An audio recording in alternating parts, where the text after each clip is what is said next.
Ray Carroll will be doing it. So Mark Murphy to the middle with Chris Yaron. Joel, how you going? And of Ray course, Carroll will be doing the toss for us, Mark. You'll have a Travis call. Varco and Joel Now, Selwood there we've got a for call the toss. with an Ray AFL Carroll, sign and a cat sign. Yep. So it'll be your call. I'll give it to Ray. Do you want to give us a call? famous coach of Assumption College. AFL's the call, and it is AFL.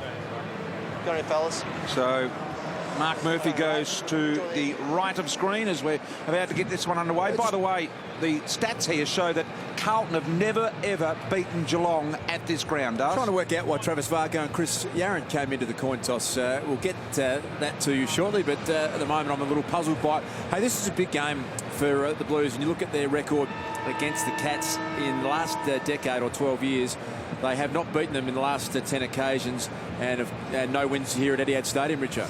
Yeah, that's a damning stat. I'm sure they obviously want to correct that tonight. Curtailing that man is going to be one of the main reasons Carlton can win. Carazzo did really well on Pendlebury for 3 quarters last week, but towards the end of the game, Pendlebury got valuable touches.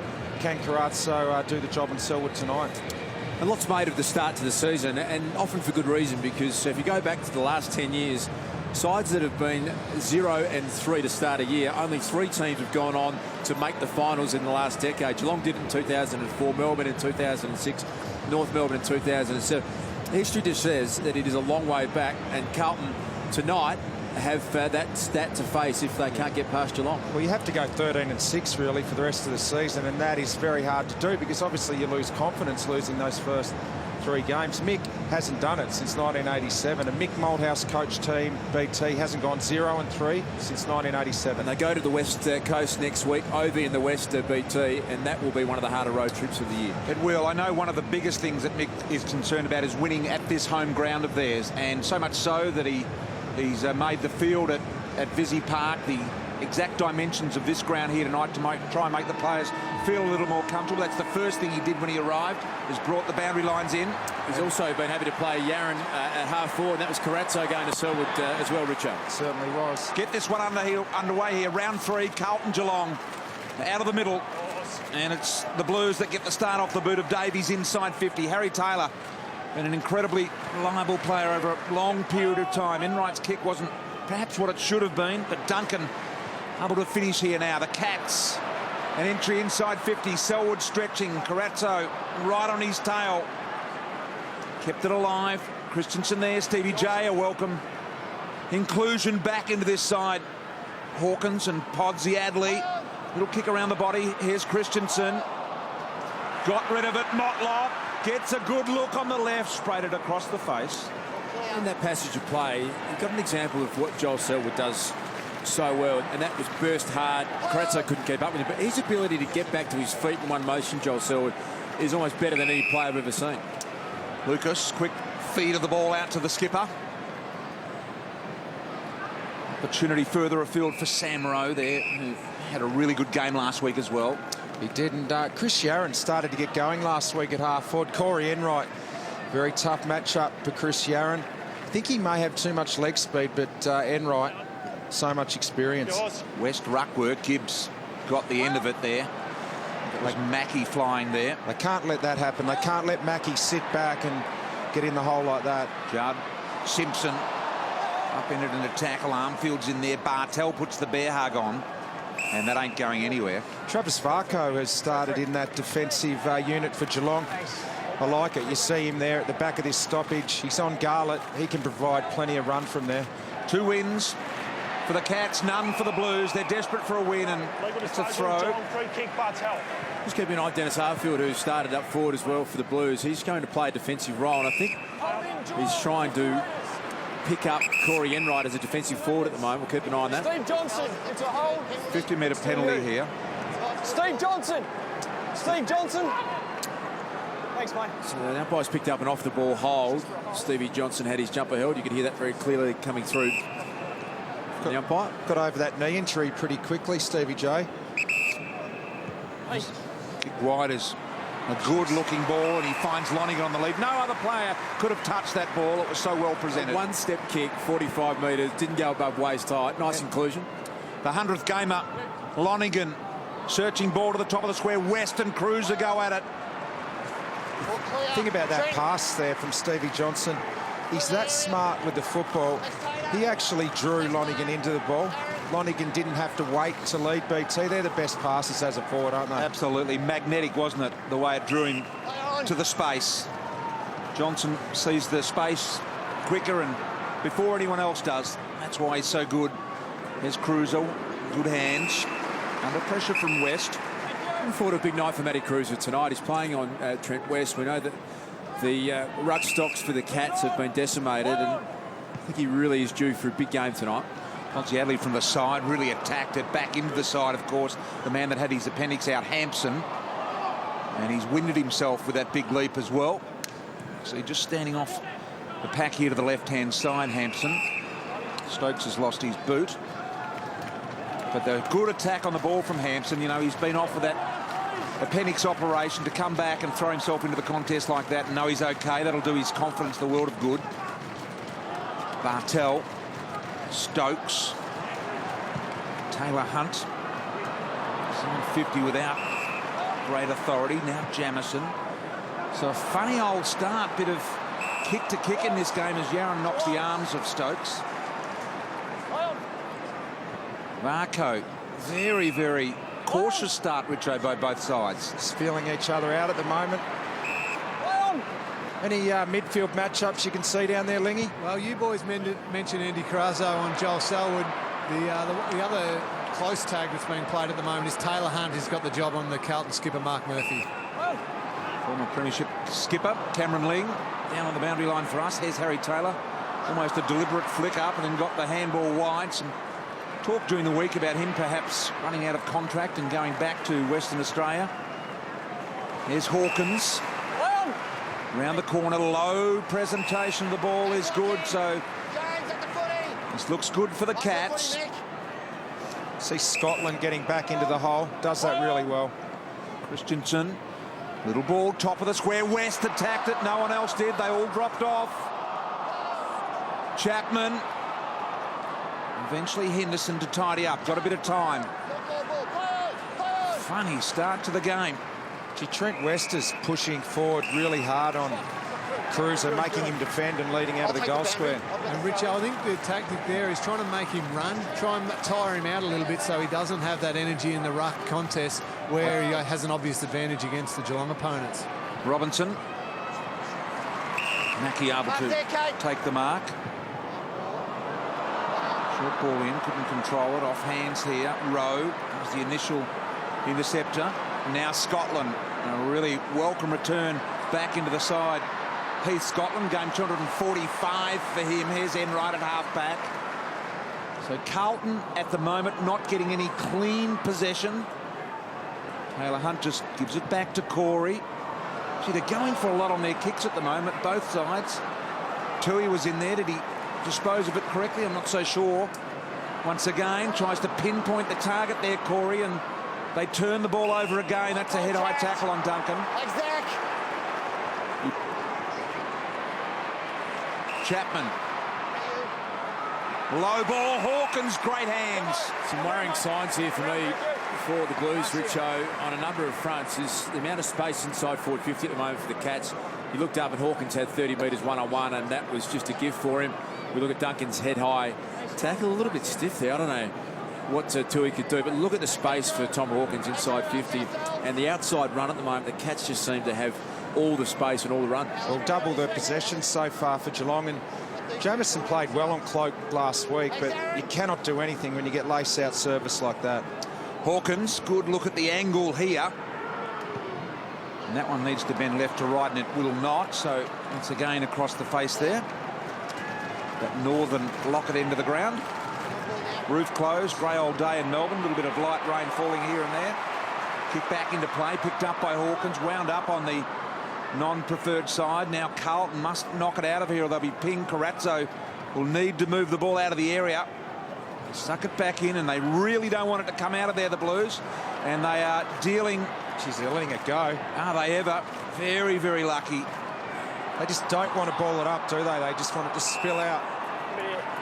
Umpire there, Jeff Dalgleish, along with Matthew Nichols and Shane McInerney tonight.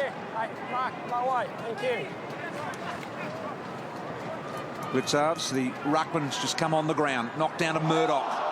Now, did he make contact with that? It was a vicious tackle from McLean as Lucas got some space through the middle. Running wide is the pace of Garlett. Will Judd see him? No, he wants to go alone from 50. Judd's kick, not nice off the boot. Gee, that's where Garlett's really dangerous. Chris Judd had within his rights then running into 50 to kick the goal, just miskicked it. But you saw Garlett, he really had the pace to beat Enright back there when he had space to work into. Chris Judd 18 months ago for me would have taken a second bounce, gone to 30 metres and made sure of it. He just wanted to pull the trigger a bit early. Scotland good on both sides, and that proves it. Gets the first.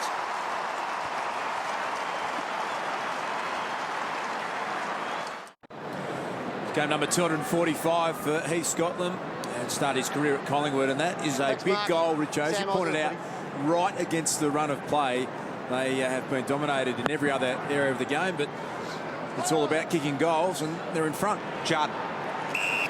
Barely the required journey to Simpson. Murphy, the outside runner in Lucas, gets a long, deep ball to an open square, needs a good bounce. It rolls, he's got it. 2 in a minute.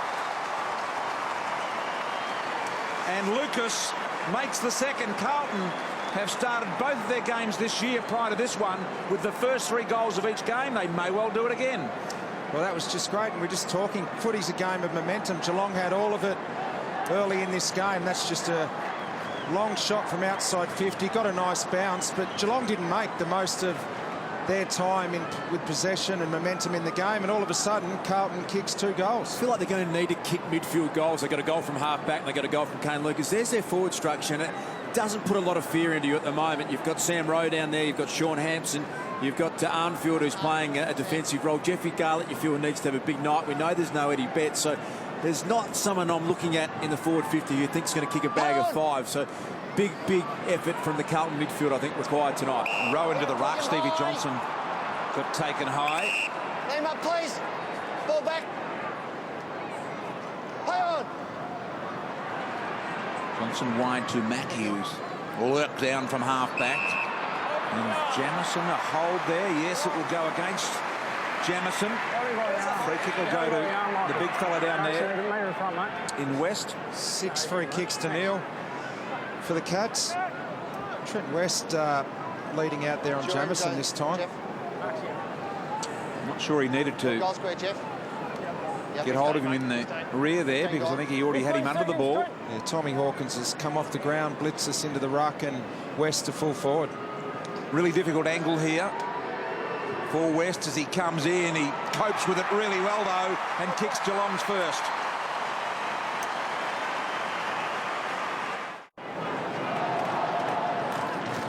So, good start from both sides here. Carlton with the first 2. Geelong have now responded with a West goal. There's a good look at the setup. Here's Rowe, probably undersized to go into the ruck. He's doing his best to try and force a contest in there. Fast hands. Eventually comes out. Walker. Kick in front of Murphy. Taylor Hunt right on his heels. Did well Hunt. Back into play. Joseph there for the Blues. Hey, Lingy, we see Paul Chapman inside defensive 50. Not a role we're used to seeing from him. No, definitely not, but he's always a player who's been willing to work both ways, but it's certainly not one he'd be comfortable on, and quite a dangerous matchup too. I think they'll be looking to change that one up fairly quickly, get a renowned defender down there. Carazzo just presents, just wants to send this one up to Hampson, but he's going to have to beat a couple. They sandwich him and stop him jumping at the ball, which was a really good tactic. Great look for me at why this Geelong side has been the best side of the last 10 years and will go down as one of the great teams. They get their defensive team pressure right every time. They always do the right thing and always push back and give support. They're incredibly well organised and disciplined. McLean, yeah, that was a good example of the handsome contest. One in front, one behind. Don't give him the ability to launch. It's just this instinct they've got now. They know where they should be on the ground. They've got great leaders around. Look at Chapman around there. Selwood's pointing his finger around. Jimmy Bartell saying this is where you should stand. They don't make mistakes. Walker went and got it. Gibbs, Walker again, back to Tui.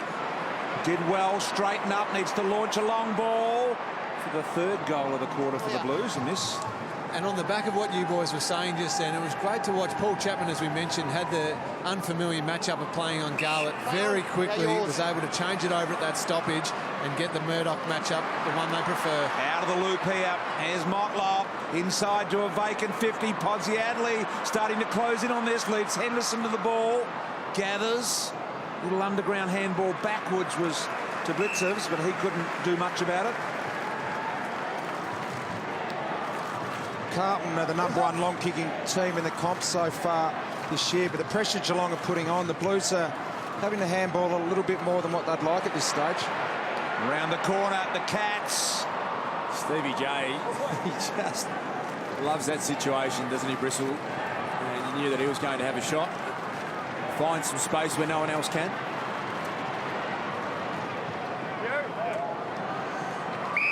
Isn't that just a great example of modern footy? Bryce Gibbs not afraid to come inboard and pinpoint a pass like that in a dangerous area. If you don't hit that kick, it's a goal. Look at Carlton zone the area directly in front of the Blues here, forcing the Blues to go right around the outside perimeter like they just have. Jamison, does he lose patience? Goes to Yaron, who surely infringes against Duncan there. No, said the umpire. Yaron got a boot on ball. McLean can knock to Garlett. Can he get it to him? Take it off, and then the headbutt of the post from Murdoch. That's a nice setup by Carlton. They switched the ball across, then got that handball received to Jamison, got it inside 50. Motlop again, getting plenty of it. Beautiful foot skills. #1 mark play on team in the game at the moment, Geelong. It's been their style for a number of years. Get the ball moving very quickly. Gee, this is an open game of footy, isn't it? Really open through the middle. Short passes finding their targets. Basically the last one inside 50 that's costing each team at the moment. But other than that, a really open game of footy. Oh boy, Tui had to go. Probably should have kept going. I think he got a call from the rear to let it go. Tui now to Scotland. It's got a bit of shootout about it, BT. I agree with you, and you get the feeling that one side might pile on 4 or 5 goals pretty quickly here if they get a bit of momentum, because it's going up and back Etihad Stadium here at lightning speed at the moment. A 23-5 record at Etihad since the start of 2007. The Cats, that's how they've been here, 23-5. Outstanding record at this ground. Lucas. Been prominent already here in this quarter. Armfield. Murphy had to just go back and tidy things up. Here they go once again. Handball comes into Judd. Judd, little ball back to Armfield, told to leave it by Garlett. Garlett's got Walker on right at centre-half forward if he wants. He's got Henderson wide. Decides to go to the top of the square. Kick is long. It's just a bit of an experience there. I was watching Sean Hampson's lead, which we're both focused in.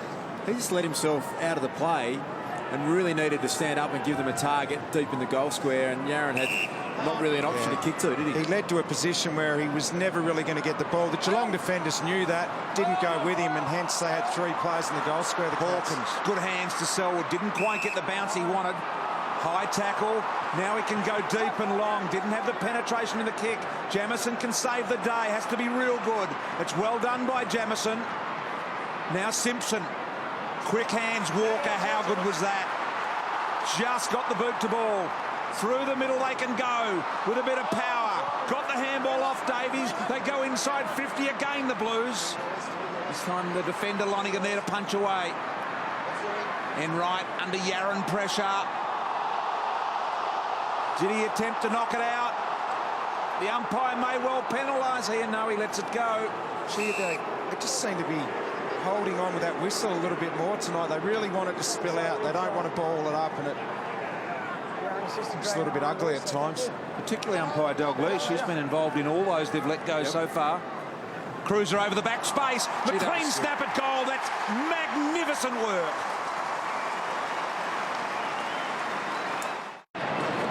This is where Carlton have got a massive advantage. Beautiful ruck work there by Cruiser. Down to Brock McLean, he finishes it off. That could be a big part of this game, whether or not Carlton can keep dominating in the ruck.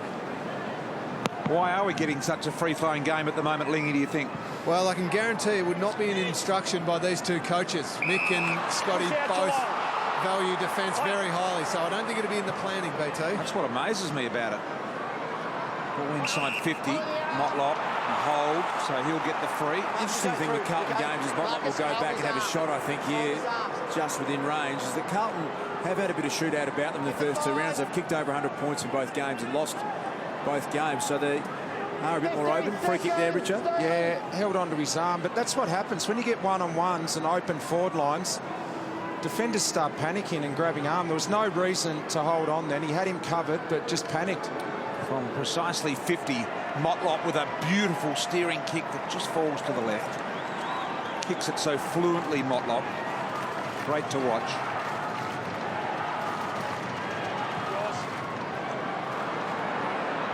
Enright, a crunching thump from Lucas. It's certainly a lot more open than Friday night footy last night. The Freo and Essendon game in that first quarter. It was wet and Freo locked it right down. It's just free-flowing. You see the free kicks there, 9-1. Picked it up, Smets. Question to you, Cameron Ling, without notice. Who's the next of the Geelong players that you think may retire? Who's the next in line, do you think, is going to come to the end? Oh, a couple of the boys in my year's draft, Joel Corey, Corey Enright, Paul Chapman, they're now edging towards 32, or if not already turned 32. So they're probably the next in line. But the way they're going at the moment, you'd think they've got another year in them beyond this. But who knows come winter and another season under their belt. Certainly doesn't look like it's going to be this year, Lingy. I agree with that. Poor kick, Bartel. Probably the best midfielder in the game at reading the flight of ball in the air, Jimmy Bartel. Great mark. Duncan had both hands on it, just let it go. Here's Chapman not giving him a lot of space. Carazzo to Robinson, and Walker's done well off half-back. He's done really well. He's up to 10 disposals now, Andrew Walker. Started the game last week against the Pies with 3 goals in the first quarter. This is very reminiscent of North Melbourne last week. Carlton are absolutely cutting them to shreds through the back half and middle of the ground with real precision kicking.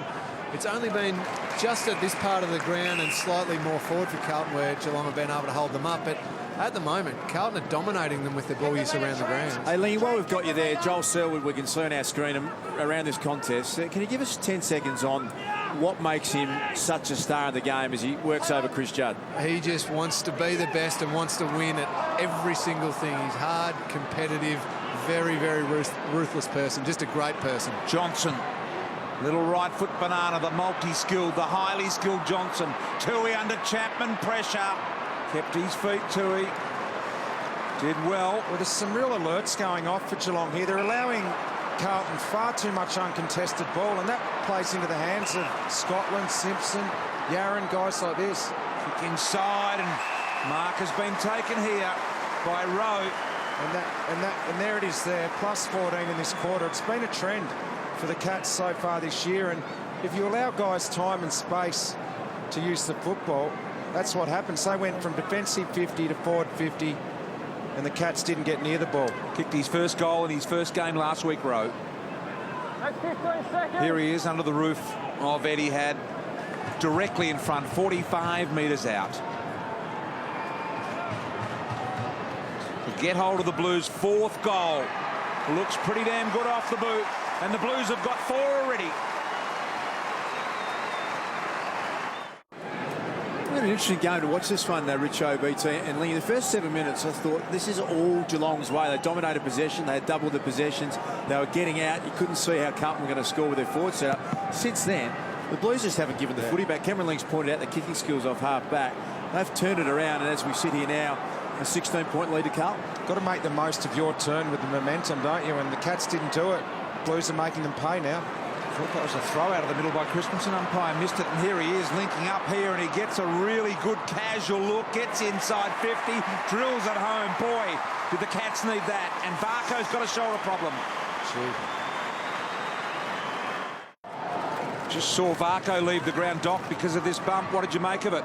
Yeah, just really an impact or contusion bruising bump. No dislocation of that shoulder. He's had trouble with, Brian, so he's down the race just having it looked at, but I expect he'll settle in a minute or two. Nice work back in the middle. Murphy. Judd. Just a little bit lower at the ball there. I think it was Bartel in the bottom. Doc, there was a couple of medical terms there that confused me, contusion and something else. So how can you pick that? You reckon that isn't dislocated, that'll come good in a minute? What makes you understand that so quickly? Oh, just the shape of the shoulder. He came right past me. I mean, a contusion is just an impact or knock on the shoulder, and if it did move, it wasn't out of place for any length of time, and he's certainly not dislocated. Okay. The ball from Walker. Going to have to do something about Walker, Geelong. That's his 13th disposal. He's setting them up. Bad kick there. He's playing on Stevie J. Might be time to put a little bit of defensive pressure on Walker. Just 2 minutes remaining in the quarter. Cruiser with Stevie Day out the back. Podsiadly, expert at that. And the Cats have responded promptly. Yeah, brave effort by Stevie J. Matty Cruiser comes in, and just talking about Walker and Johnson. Walker turned it over, went for too much on the kick. They get it back inside 50. Johnson creates the contest. If you're going to spoil, you need to get it out of the area, and he didn't on that occasion. Clearance for the Cats. Chapman, Duncan and West all combining to get it back inside Geelong's 50. Joseph, Henderson and now Judd need to tidy things up here just a little bit, the Blues. Ball wide to Simpson, did well to hold Mackie away from the ball, but Selwood was really good reading it. Now Smets trying to draw Judd to the ball. Found a little bit of space for Motlop, who really can go. That's great composure on the left to find Taylor Hunt. Speed at which this game's being played as Matty Cruiser goes down underneath the ground. We'll find out from Doc if there's any issue there. We run around and snap this from the right foot, Taylor Hunt, you'd think? They're experts at this, the Cats. They pioneered this, and have a look at that.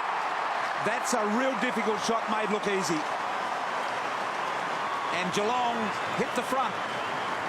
Well, that is fantastic to see. Taylor Hunt has the job on Mark Murphy, and he made him defend. He's not just worried about Murphy. He pushed forward and presented.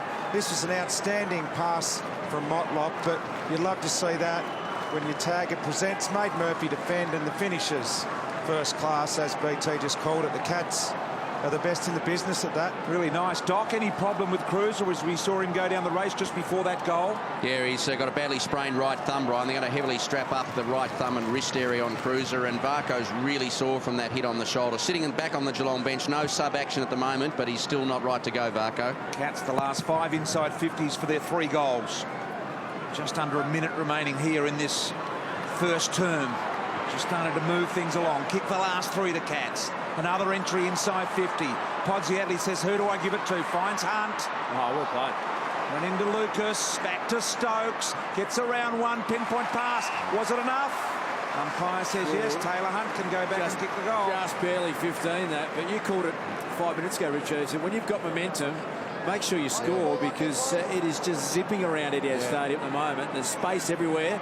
We've got a high-scoring game underway. I'd love to see this, boys. When a person's got a job on a quality player like Mark Murphy, the only way you can really hurt him going the other way is to get forward and kick a couple of goals on him. So well done, Taylor Hunt.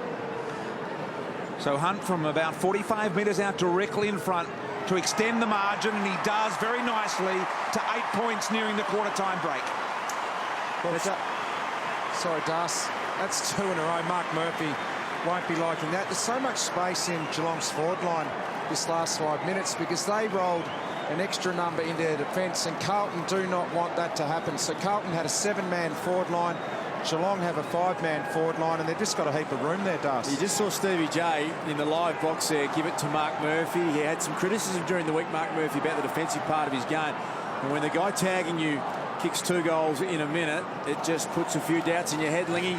You would have loved that when you had a roll and you push forward and you get a couple of goals on the captain. That makes you feel pretty good. Absolutely, Das. I enjoyed sniffing out a goal occasionally. Varco back on the bench. Good news for him. And the siren will sound to pull this one up. And Geelong, only 5 minutes ago, trailed by 16 points, now lead by 8 points.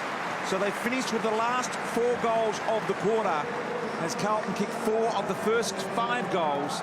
And Mick Malthouse will go and address the players. What I love about the Geelong players that they all get around someone who's doing the job. They all went to Taylor Hunt. I reckon 12 players went there and said, well done, it's exactly what we want from you. Geelong by 8 points as Stokes and Judd talk it over at quarter time as well.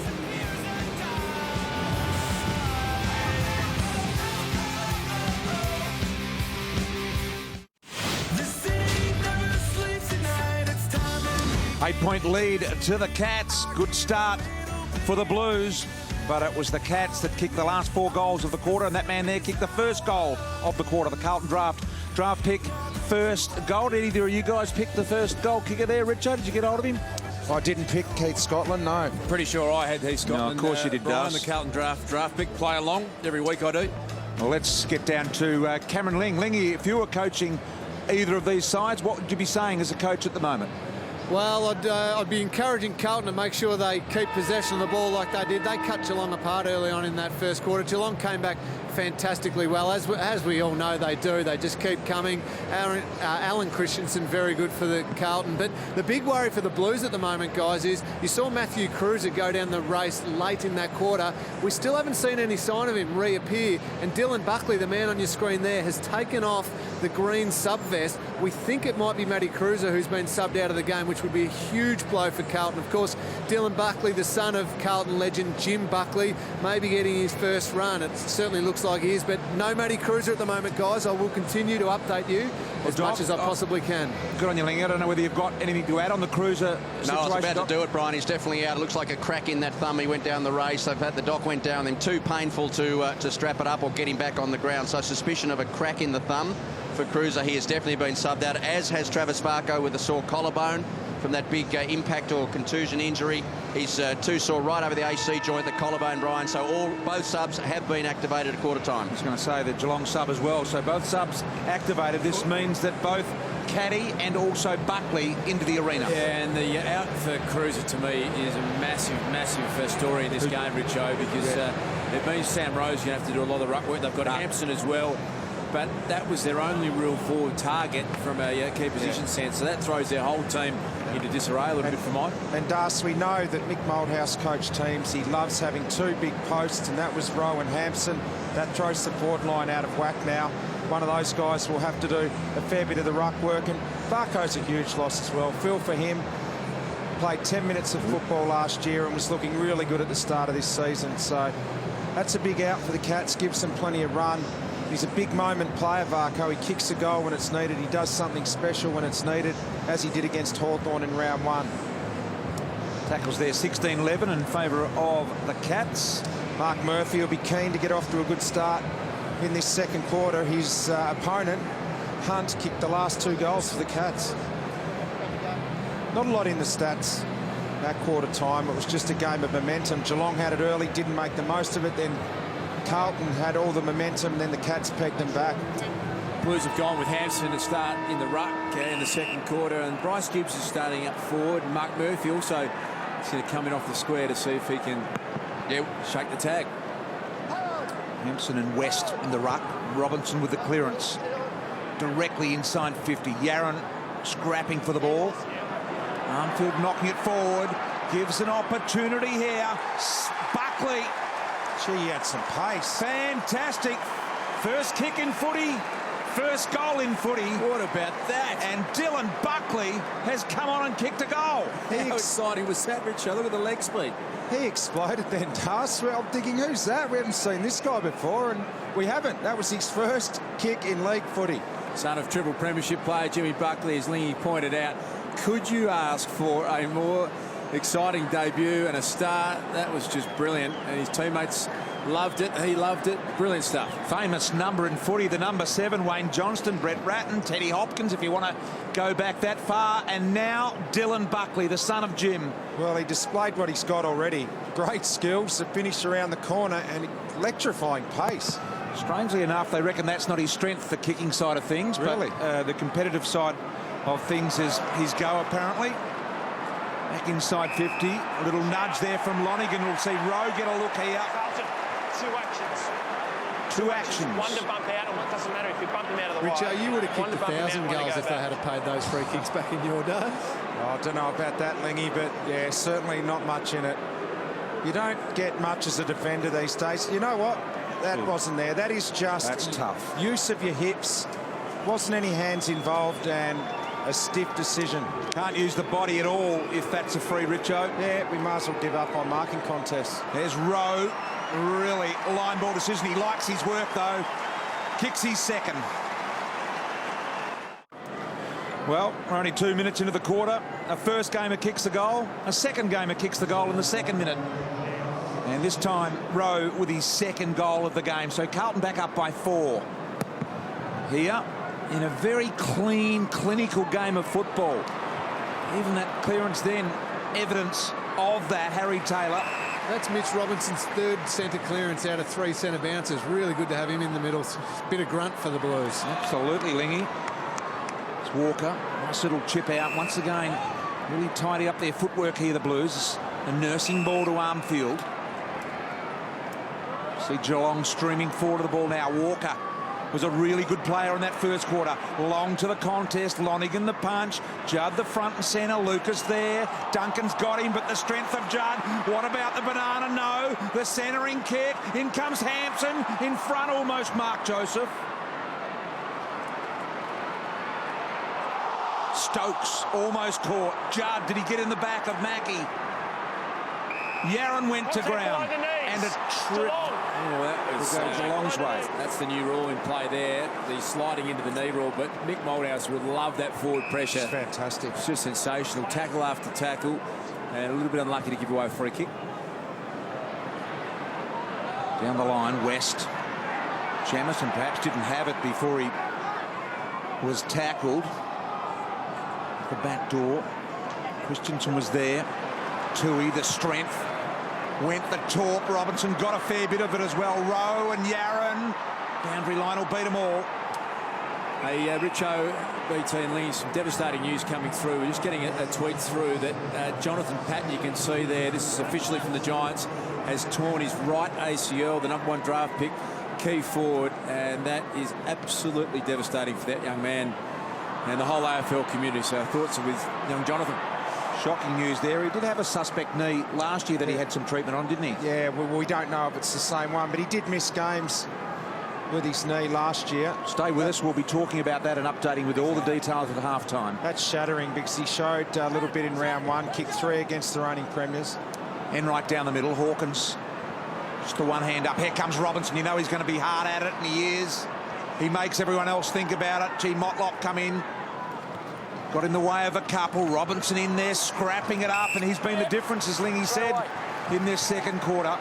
Well, Carlton now have another period of dominance. It's going in waves this game, and all of the stats coming up on the screen are just all Carlton's way at this stage. They need to make the most of it and put scoreboard pressure on, because Geelong will probably get another opportunity. I don't think Geelong have been inside their forward 50 in this 5-minute period in the second quarter.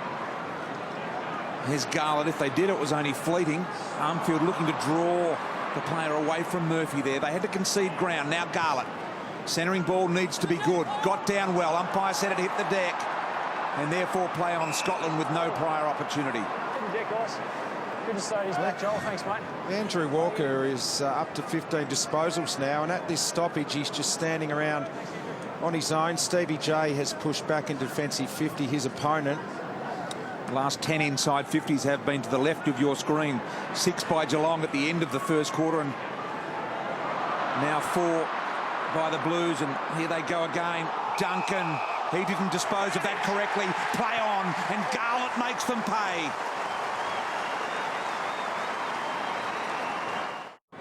Well, this goal, Jeffrey Garlett on the back of great tackle pressure, spills out. It was Armfield in there laying tackles. Jeffy applied some pressure. Yaron around Murphy's push forward. When Mick Moldhouse won a premiership at Collingwood in 2010, they took forward pressure to a new level. And we're seeing a bit of that here tonight for Carlton. First 3 goals of the quarter going Carlton's way. 11-point lead. Chapman sideways sees the loose man in Stokes. Just repeating the news, Varco has been subbed out for Geelong, and Cruiser has been subbed out for the Blues, if you've just joined us, both with injuries. Jamison Walker being so good down back. Murphy probably needed to take that in the hands. A difficult one. Heavy handball to Armfield. Drawing handball to Jard. Cuts a hole through them in the middle, Jard. Nice kick to McLean. This kick needs to be good. McLean draws Garlett. Punch away Mackie. Great fist by the defender Mackie. No infringement there. Look at the pressure. Darce and Rich, I've alluded to this. Malthouse would be ecstatic with it. McLean keeps it alive. Help comes for the Cats in the way of Murdoch. Has he made an attempt to knock it out? I reckon he might be pinged. Oh, he was going to go the other way. He thought about it, the umpire, and Kane Lucas. I think it's actually closer to you dragging it under him, but I'm not sure. So that's not. There's the explanation for it. Said he wasn't sure. Lucas did well then, though. He was outnumbered, kept it inside forward 50, got a stoppage. This is a fantastic Carlton pressure team, and McLean gets the benefit of the doubt here. That's it. Yep. That's it. Yep. Incorrect tackle.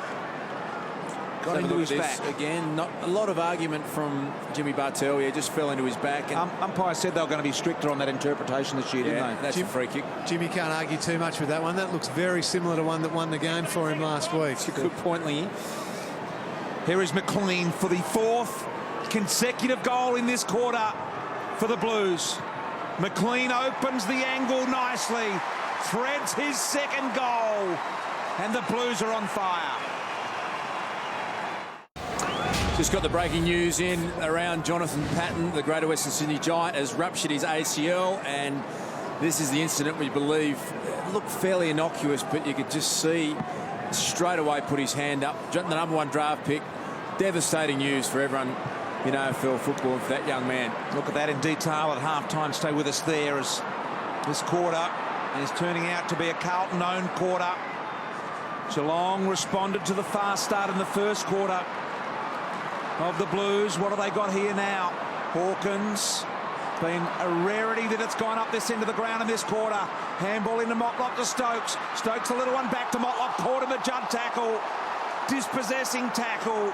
So a streaming flood of pressure coming from the Blues at the moment. And look at Joseph spinning out of the pack. Selwood. Tui just keeping the ball alive here. Robinson, Stokes went hard, unlucky not to get a free fast hands. Caught Rowe, picked up Motlop, thought about the right foot banana, then he thought about the left foot, and in that time he had lost ball. Plenty happening in this game, isn't there? It's a hot footy to be won. When you get free, there's an opportunity to burst your way through. It's been played at a really exciting speed. Sure what the umpire was waiting for there, why he just didn't throw it up and get on with it. Carazzo, Scotland kept the arms free, disposed of it just in the nick of time. Pod's handball was partially intercepted. Big play here. Walker, what's he got to kick to? Armfield comes in short, ignores that, and eventually took too long, and a great smother in the end by Caddy. Josh Caddy, the substitute. He's come onto the ground with Travis Varco off with an issue with his shoulder. Doc Larkin's all over that, and as we mentioned before, Matty Cruiser has been subbed out. Doc thinks there may be a fracture in the thumb. Blitzards with a big knock to the right of Henderson. Roy Taylor and Bartel combining here. Under pressure, just turn it up and out the back door. Armfield the paddle as McLean got the wheels here. He has, gathers. Lonigan in front, Hampson behind, the dangerous Yaron lurking. He's got great evasive skills, incredible balance. Simpson infringes. Oh, his poleaxed Andrew Mackie there. Unrealistic attempt for a mark. Yeah, had to be a free kick that. Geez, their pressure has just been sensational. Lingy, you're at ground level. Carlton seem to have taken it right up another notch here to start the second quarter. Absolutely, Darcy. Mick Malthouse would be absolutely loving what he's seeing this quarter. Carlton are bringing the heat. Now you see Geelong players getting the ball even in a little bit of space, and they've got that perceived pressure starting to build on them. They think they've got less time, and that's when you know you've got a team. Simpson had the perfect sit there, didn't he? It shows you just how good Jeremy Howe is with his timing when he marks for Melbourne. Does it on regular occasions. Harry Taylor says, come at me, come at me. Hawkins did, but not until he got rid of Jamison. By then it was too late. Joseph. Podsiadly. Little kick wide is good. He could go the journey there with his best, Tom Hawkins. He's going to have a think about it as his defender is playing on Jamison to stay down. He's got big West in the goal square. Walker's had to pick him up, height advantage, but a lot of numbers down there. Deliberately to the top of the square then from Hawkins. Lucas did not dispose of the ball when he had an opportunity, and that is a ripping tackle. Yeah, Billy Schmetz, as Jamison stays down, we'll get to the dock shortly and find out what the issue was there. Hopefully just winded, but let's get a second look at it. Yeah, Tommy Hawkins drops the mark and just a little whack in the guts. stomach. They just winded there. But what happened from that, Tommy Hawkins was able to get away, get that mark that set up the inside 50. So Schmetz to kick Geelong's first goal of this second quarter at the 13-minute mark. Directly in front, gets it. Gets them back within 11 points. Geelong back within 11 points. Doc, just give us an update on the injuries in this game so far. Oh, so far we've got Matty Cruiser out with a suspected broken thumb out of the game. Travis Varco with a left shoulder injury out of the game in the first quarter. We got Andrew Mackie down the race with very sore ribs in the lower back. And as we just saw, Jamison probably just winded. Okay, Doc all over it at the night. Bit of action going on here at the moment. Hunt to Bartel. Bartel, little ball to Corey. Corey got plenty of time to decide what he does here. Hawkins comes deep now, but Jamison outdid him for the front position because he didn't kick the ball wide enough. it wasn't a great kick. Tom Hawkins didn't want it in that position. Boy, is that a risky kick from Jamison. Duncan made him earn it. West in there with the big body. Murphy. Contact below the knees, Geelong. Gee, that's Too smart there, Stevie J. He went in, he knew that Murphy was already on the ground, and he forced the contact and drew the free kick. typical Stevie J kick around the corner, trying to disguise it almost a no-look kick. That was an example of, Darcy, players still not really grasping the rule. And look, in principle, I like the rule because it encourages players to keep their feet, but the unintended consequences is someone who's as smart as Stevie J, he'll run in and draw free kicks, and I don't think that is the spirit of the way it's intended. That wasn't dangerous what Mark Murphy was doing. He was on the ground already contesting the footy, and you've got players already running in with their shins drawing free kicks. It's just hard to umpire, but they've got to get it right because that last free kick, it's technically there, but that's not the way we thought the rule was going to be applied. Just lost a bit of their momentum and direction here at the moment, the Blues. It's changed again. It's an amazing game tonight. You see 6 of the last 7 inside 50s now to the Cats. The Blues have got to hold firm because they'll get their chance again soon the way this game's going. Can they get it across the halfway mark and then lock it in? Richo's alluding to. There's Duncan. Mitch Robinson ferocious in his efforts to tackle. And once again, we'll have a ball up, or will we? The ball ricochets out. Waiting longer tonight, BT. They are indeed. Duncan, one-on-one. Jamison holding over the back. Opportunity, Motlop. Round the corner. Did he kick the goal? I think he did.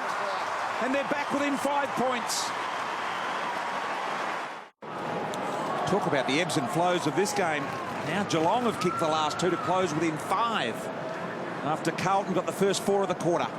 Crucial tonight to win the centre clearances and get it into your forward line, get first opportunity. This is the one time it is in neutral territory, and gee, that's a late contact, so that's a free to Gibbs at centre half forward. Yeah, they're going back and giving it to Taylor Hunt. He's got the tagging role on Mark Murphy. Lucas got forward in the meantime and took the mark.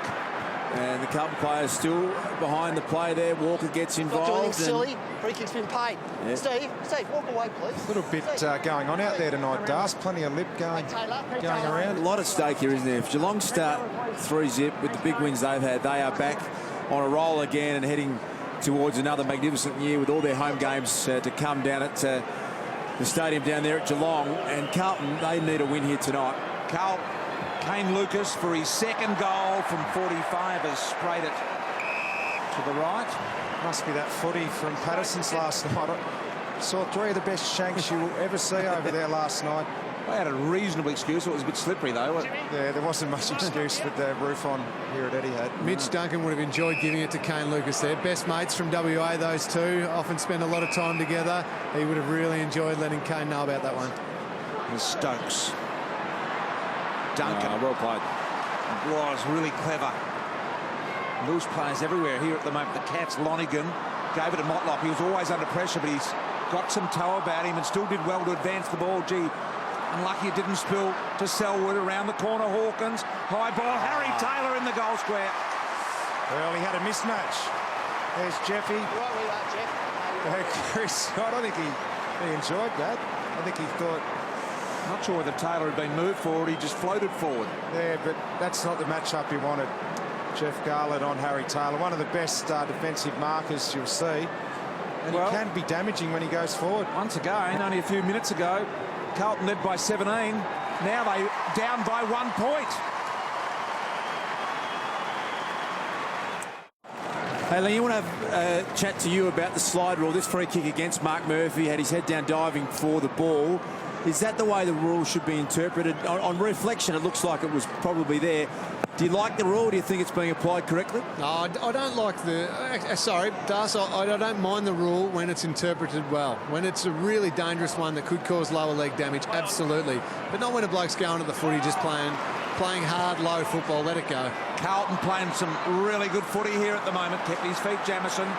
He's been good in some one-on-ones tonight and starting to get back to his best form, Jamieson. Off hands Bartel, fast hands Corey, likewise now Smets, Chapman all combining. Chapman through a bit of traffic. Deliberate handball. Judd has a chance to open him up. He's got no one deep with the kick. So that was a deliberate kick to Rowe, I reckon, because he had nothing else on. Now, an interesting little creator, that kick from Buckley to Yarran. Yarran's 50 out, goes over the top. Here's McLean, takes the mark, got it. Stevie Johnson gave him one to go on with. What I've enjoyed watching tonight is a bit of Chris Judd through heavy traffic, slicing his way through with leg speed. He looks as though he's just gained a bit of extra zip, enjoying perhaps not being the captain, and his body looks really sound. He's got through heavy traffic well. Enjoying not having Taylor Hunt tagging him. Murphy's got the tag, and he'd be loving that. A little bit of freedom, Chris Judd. He's had heavy tags most of his career.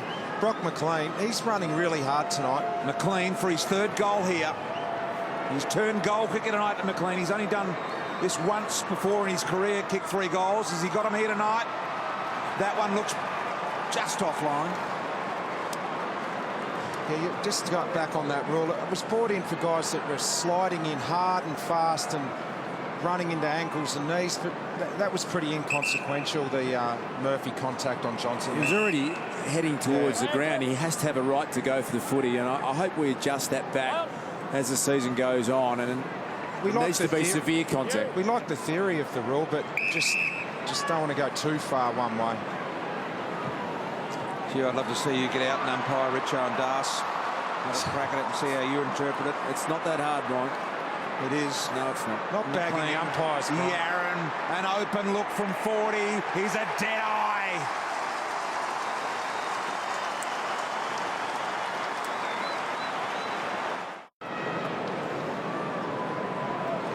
So just an injury there, Stevie J. Not sure what you're seeing at Doc, whether you think it's a Corky-related thing, but he looks a little he sore. just get a knock on the... Look, remarkable, it's only about 15 days since he had an arthroscope. He's back, Brian, playing, but he came up sore. He's wanting to run around. I'm just going to watch him a bit now.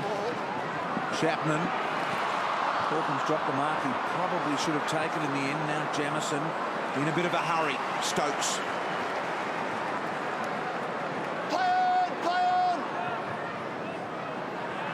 Stevie J looks like he's certainly recovered the way he went for that one. Hawkins to brush the Jamieson tackle. Got a roller. Got it going the right way. Strength. That was fantastic what he did there. He knew that he was going to be tackled straight away, so he stopped dead still, and Jamieson slid off him. You see this, stopped, didn't keep running forward, shrugged the tackle, and that's just a 104, 105 kilo man just with too much strength. Grabbed it, shrugged. Great play. It's been a pretty good contest, that one, hasn't it, Tom Hawkins and Jamieson? I think Jamieson's had his fair share of wins. That was a big one back the other way. Stevie J's just still got a little pained look on his face, but the good news is he's out there and he moved pretty well last time he went to the footy. Just flexing that knee. Stevie Johnson. Back in the middle. Pixar's Murphy. Tucking out of the tackle to McLean. There's the dangerous Lucas. Comes back, recovers. Bartel better. Judd was there, couldn't go with the ball. Bartel won about 30 metres. Murphy looking for the high tackle, nothing on. Out of the tackle, spinning pirouette. Christensen to Taylor Hunt. On to Motlop, the finisher. Little low ball, needs a slider. Tui did well to cut it off. Now Jamison's under Hawkins' pressure. What does he do? Went the inside out, Torp, and stuck it down the throat of Stokes. Bit of a panic kick. Well, the deliberate out of bounds rule has caused a lot of this stuff to happen in football now. Defenders get the ball near the boundary line and they're a little bit spooked about what they have to do. You see Jamison here, and that's a dangerous kick. Shanking a kick there like that, invariably it ends up in opposition hands, but the boundary line used to be the defender's friend. It's its enemy now. Not anymore. Stokes threads the needle magnificently. It kicks the goal. They're up by a goal, the Cats.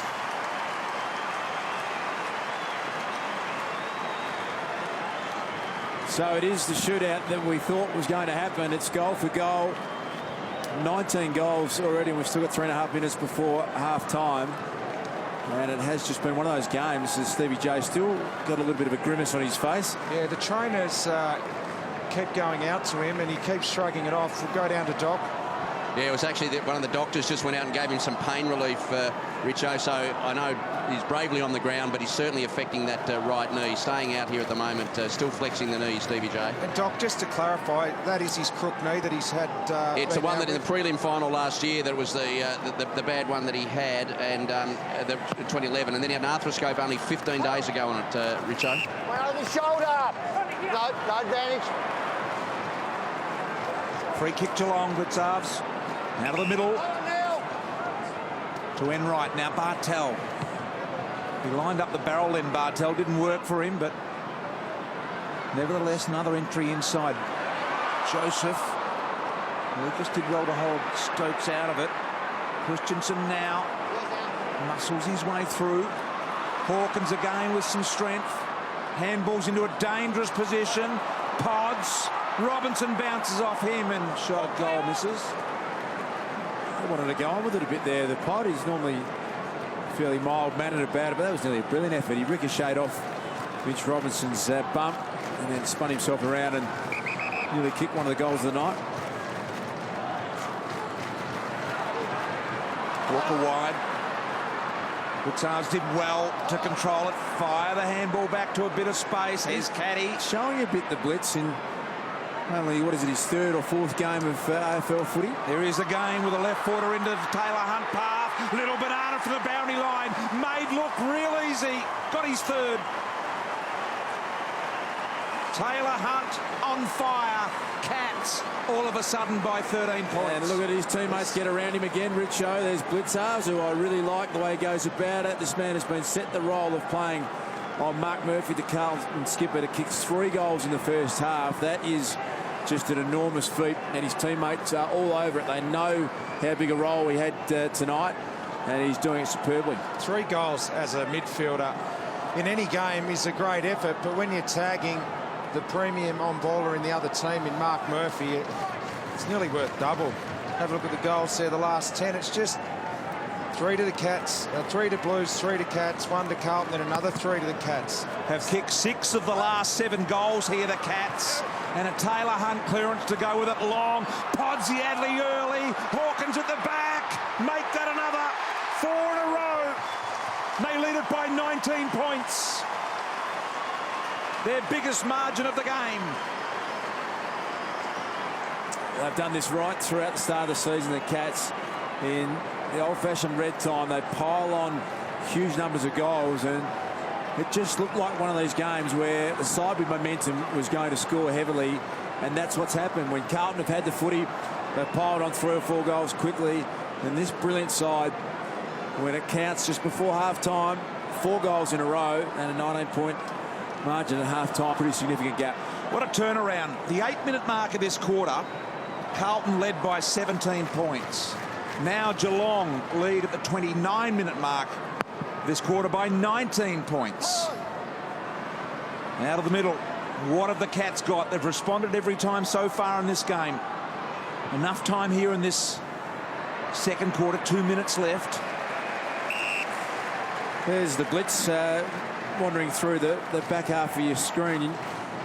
Most people familiar with his story was nearly an Olympian as a steeplechaser. He's rucking against Sean Hampson at the moment. It's intimidating for a big ruckman to be playing on someone who's probably the best runner in the game. And I just watch him cruise up and down Etihad Stadium here, and I can see Hampson look over his shoulder every now and then and go, oh no, he's off again. I've got to run 200 metres to stay with him. He wouldn't blow a candle out, the blitz there, number 46. Lingy, the boys at training that used to win the time trials are a bit flat now. They get lapped, don't they? Yeah, they're dirty on him. They want him to go away. He just dominates all the running. Joel Selwood thought he had the title for a number of years, but the blitz kills them. Scotland, 70 metres. Over the top, West. Just quickly on Joel Selwood, an outstanding job so far by Andy Carazzo. Joel Selwood having just the 6 possessions.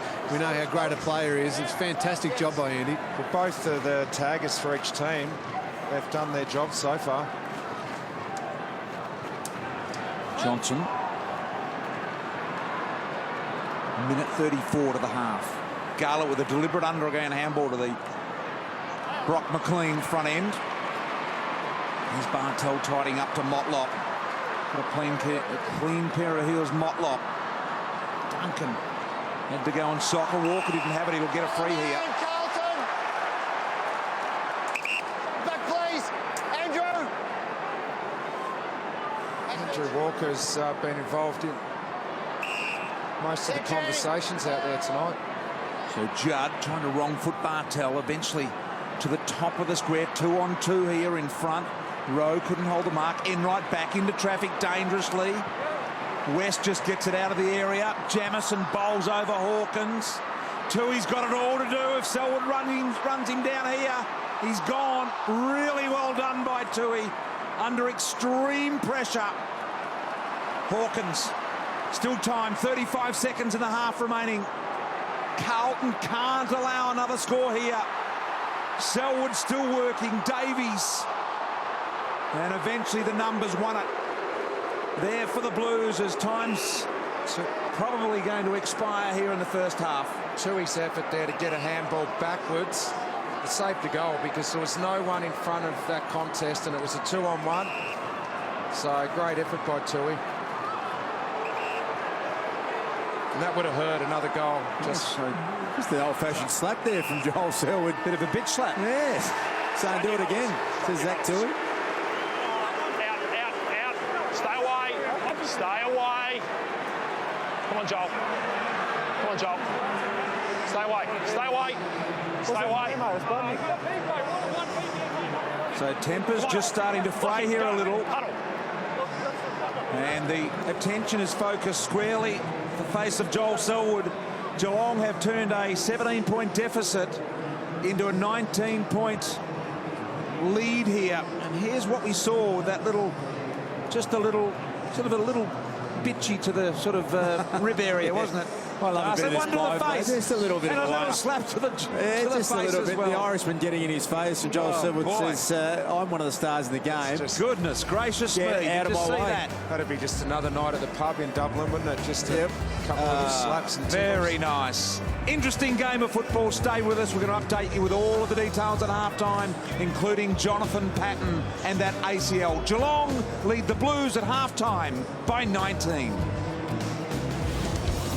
After the break, we'll cross inside the rooms for the first half fallout and speak with Lingy, plus Basil Zemplis is at Footy Central to update us on today's results. Then we'll address the day's big news.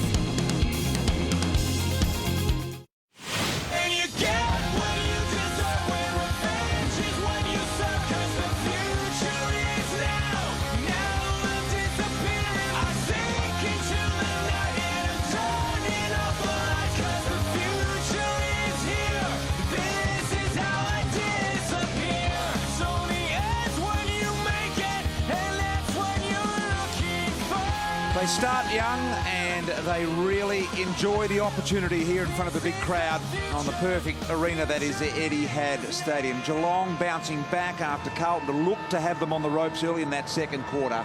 Geelong leading by 19 points. Taylor Hunter's kicked 3.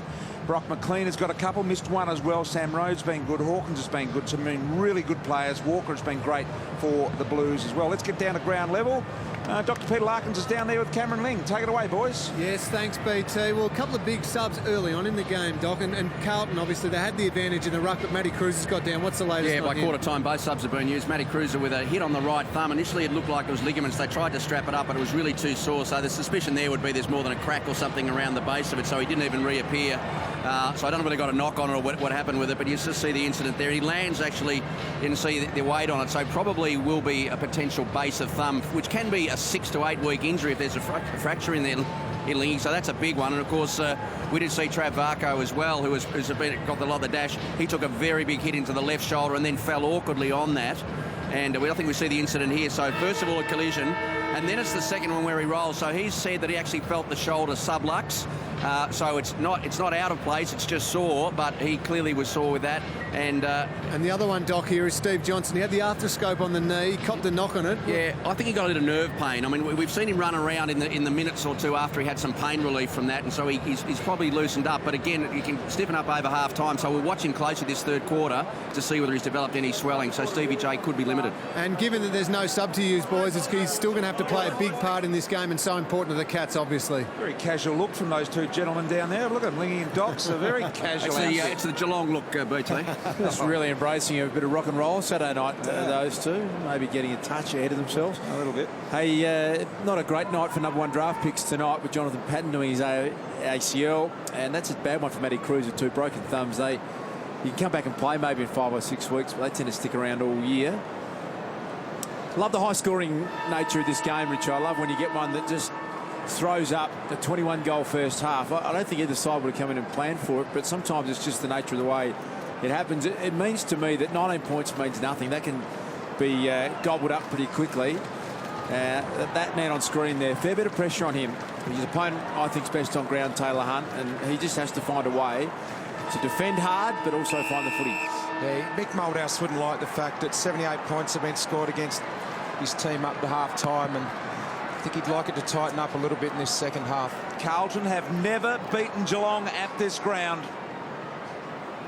They have a real opportunity here. 19 points the lead, which is nothing in the context of the way this game has seesawed. Both subs have been activated. Dylan Buckley, with his first kick in footy, was able to snag a nice little goal around the corner. The son of the great Jimmy Buckley, who's here tonight watching this game as well. Davies missed the ball. Opportunity. Gibbs through the middle. Found a bit of space. Garlett here with Mackie. Mackie did well to recover. Really well. Enright pursuing him was Garlett, though. Just that pressure evident again from the Blues. This big fella, Blitzards, has done really well. Stokes spun out of trouble. West, not sure that was Garlett's best effort in the chase on that occasion. Murphy. Well, there's a good little win for Mark Murphy to start the second half. Taylor Hunt had him at half forward. He went back. He made sure he was accountable and took a good defensive mark. Gee, that's nearly 50 metres there from Taylor Hunt, getting in the way of Judd. Here's Rowe, looked good. Gibbs wants it long. That hasn't got the length that he wanted, though. It brought Gibbs back to the ball. Now Yarran and Chapman. And Chapman happy just to fumble it over the line, quite deliberately. This was the first bounce of the game to start the second half, and it's just had one of those nights. Mark Murphy was an accidental elbow to the mouth. But Rowe to Judd. Judd on the left, around the corner. Nicely done. We've seen that before.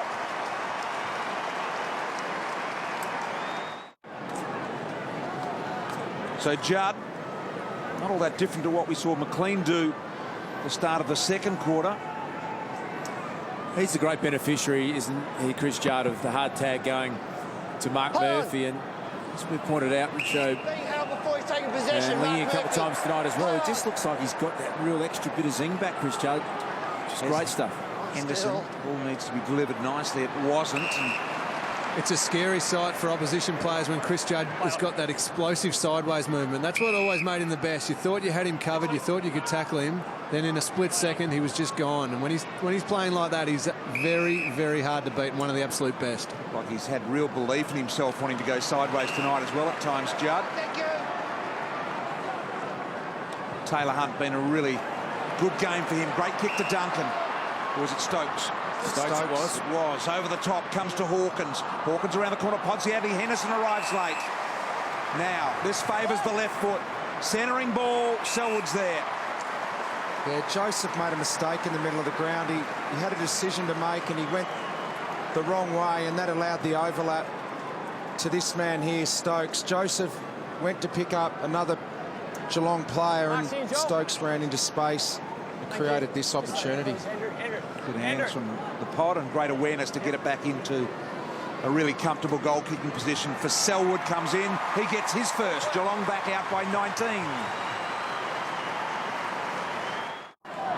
Plenty of quality on display here early in this third quarter, with Judd kicking the first goal of the second half and Selwood responding with the first for his side. Two stars of their respective sides. Hampson. Oh, you're Shane. Murphy. Yep. Umpires combining there to talk as well. Corey's handball was ripped away. Buckley to Rowe. Rowe around one, didn't get enough bend on it. Gee, Dylan Buckley hasn't had a lot of the football in his debut, but what he has done has been very, very nice. I think there's a few Carlton supporters sitting behind me getting very excited about the look of that little number 7. He is little, Lingy, that being the operative word. There's not a lot of size about him. No, you'd think that the wear and tear in his now his second season of AFL football and his first game will take its toll, but she looks good. Podsiadly, here's Judd again. Quick hands to Murphy, who's shown some good signs early in the second here. Knock away from Rowe, the dangerous Yarran. Really great composure to give it a run. Gee, it's a real one-on-one game. Just that last kick in, looking across the ground, every player had an opponent. There was no zoning going on at all. But is that a bit of the old tunnelling? Got under him a little bit, Das. I'm not sure there was any malice in it. He's just stood there and he's run into him. Right, time back on. It was almost, but not quite. I agree with the umpire there. And Simpson was almost apologetic in his look there. Christensen towards the wing, 2-on-1. At the back door is Joseph. Goes long here, Simpson again. This time a little nudge out by Christensen. We'll see Simpson get a free. Time back on. Beyond Simpson from here. And certainly if someone wants to offer a lead, which no one has at the moment. Pretty hard, not a lot of space to lead into, but someone has to lead. If you just make a hard, fast lead through numbers, it might drag someone out. That's movement for others, doesn't it? So he decides to have a ping himself. Gee, there was absolutely no movement there at all. There wasn't one player, and there would be 16 Carlton players that were on the edge of 50 or inside. Not one player moved at all. No. Very strange, especially knowing that he's such a good kick, Simpson, and he can get you the ball. And you had to understand, we're sitting up here understanding that was going to be almost beyond his range. So that wasn't a great sign. Davies backing back, protection from Scotland. Walker wanting it. Davies said, no, I'll do this one. Goes long and deep. Here they go again. Rowe off hands. Now Mackie will end up with the ball, but boundary line beats them all. He's completed pretty well, Sam Rowe. In only his second game. He debuted last week and had 11 possessions. They need him tonight to really stand up. No Cruiser. Substituted out with a fractured thumb in the first quarter. Chapman. Good Zarves. Centering ball, but Joseph there didn't hold the mark, should have. Motlop can go over the top to Harry Taylor here. A nice, neat little kick around the corner. Harry has a look behind and says, I can do this. 22-point Geelong lead. Stevie Motlop, another one of the exciting young players at the Cats. Good enough to get around Andrew Walker. And Harry Taylor from half-back, 2 goals. Massive bonus, that is.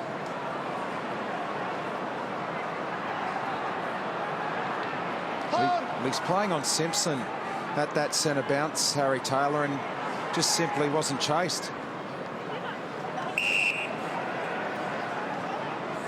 Need more from Bryce Gibbs in this game. It's coming up for disposal number 10. But Just hasn't had any impact. Good kick for Garlett there, but Garlett heard Lonergan coming there, I reckon, and decided he didn't want to compete. Yeah, that was pretty strange. He didn't go for the ball in the air at all then. It was presented magnificently to him. I know Lonergan was arriving with speed, but boy, there's Yaron. Yeah, just playing in front there, Corey Enright. A quick kick around the corner. Not much Enright could do, but that's the advantage of playing in front. Gee, they need this goal. Another goal from Geelong, and it just starts to get to real dangerous territory. So a very important kick here for Chris Yaron. Just shook the head at a teammate, then said, mate, I don't need you. I've got this covered, and I'd like to have Chris Yaron kicking from a life, not necessarily from this distance. And he's made a mess of that, Richo, so perhaps... BT, you're in a world of trouble, mate. Yeah. Exactly. It's a small thing, boys, but it's one of my pet hates when you've got a player who was in his run-up and he was always going to have a shot at goal. Now, he shanked it, but you've got a teammate in your ear who's just saying, give it to me, give it to me. Once a player started his run-up, BT, you get out of his space, you get out of his head. I agree. A little selfish in attitude. Harry Taylor's having a pretty solid night now because he hasn't got a real job to do on a dangerous forward, so he's able to do as he pleases a little bit at the moment. Till he went and got it, almost threw it out the back door to Walker. And now Armfield. Garlett, deliberate centering ball. Robinson off hands. Hampson back to Robinson, went back into the traffic, probably should have gone on his left. Rushed handball, comes back to Tui. Duncan, Johnson. Outside running Mackie. Johnson ignores that. Inside they go. Had to be protected of Duncan then. Handball comes to Smets. He was the protector there. He's caught with it. Yeah, good attack with Bryce Gibbs. That's a great way to get yourself back into the contest, Richo. That was a crucial tackle because they had numbers streaming inside 50. If Duncan had got through then. Play on. Walker. You get the feeling if Geelong get the next one, they're on their way to busting this one open. But if the Blues can respond, it's very much in the balance. Next goal, particularly for Carlton, is of vital importance. Gibbs, 70 metres from home. Just for Carlton to help Mark Murphy out a lot at the moment. He had a 70-metre lead there, was out. He could have chipped off a 10-metre ball. He's been struggling a bit, but sometimes you just got to give your good players a footy. Here comes Hampson at the ball, both hands on it, couldn't hold it. Clever tap by Mackie. West. Christensen. Caddy. Banged, but maintained his footing. Now Enright. With a kick to the space for Corey. Murdoch shepherds Gibbs out of the way momentarily. And now Walker. But a real difficult kick into Henderson. Risky it was. A couple of great efforts from Bryce Gibbs there. The first tackle saved a certain goal, and then his ability to corral Joel Corey was great. Lucas to the left foot of Simpson. He's got Yaron in the middle. That's where it's going, but Enright read it beautifully.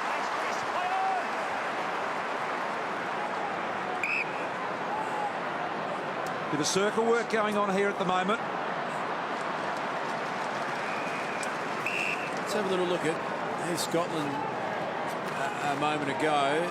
He had a leg flung out, and I don't think he put his hand up straight away. I think he might be okay. I don't think he made much contact. It's a bit of a reflex action. I don't think players generally would intend to do something like that. Caddy advancing the ball. Here's Harry Taylor. Off hands, Geelong looking just a little more urgent at the moment. Harry Taylor around the corner. Hawkins fighting with Jamison. From the air now to the ground. Carlton with some numbers. Tui, Judd, fast hands. Likewise Davies, Scotland. Creating the run for Lucas wide. Yaron's already let up. He'll have to ignore that now. Scotland comes at him. He got rid of it legally, so that's okay. But guess what? Look at that pickup. Magnificent from Motlop. Superb ball handling skills.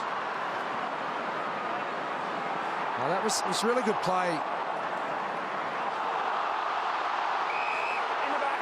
It's a really good play by Bartel there before. He pushed really hard to get down the line. Lucas saw Bartel and he had nothing to kick to. There he is now getting the footy, but Lucas had nowhere to go. That's therefore he had to wait and was tackled because Bartel pushed hard to get a number behind the ball. Danger signs here for the Blues, I reckon, in this last few minutes.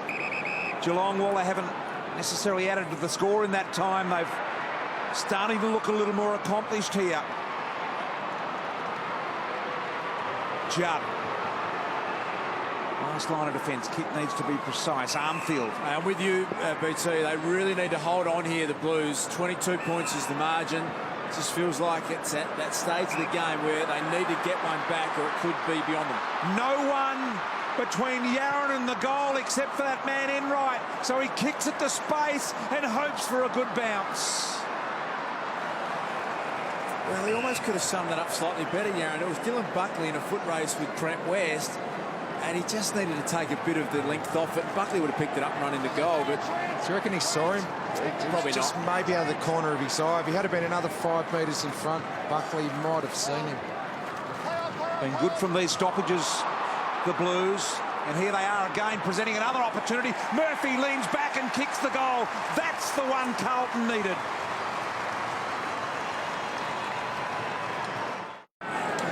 8.5 minutes remaining, and you can see in the replay, that's their 3rd goal from a stoppage at that end of the ground, the Blues.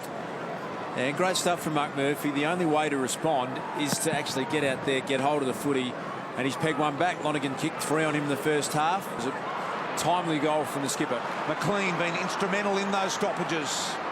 Here's the running Gibbs, almost twirling the ball on the finger. Gibbs goes long and deep. Off hands, Rose taking it.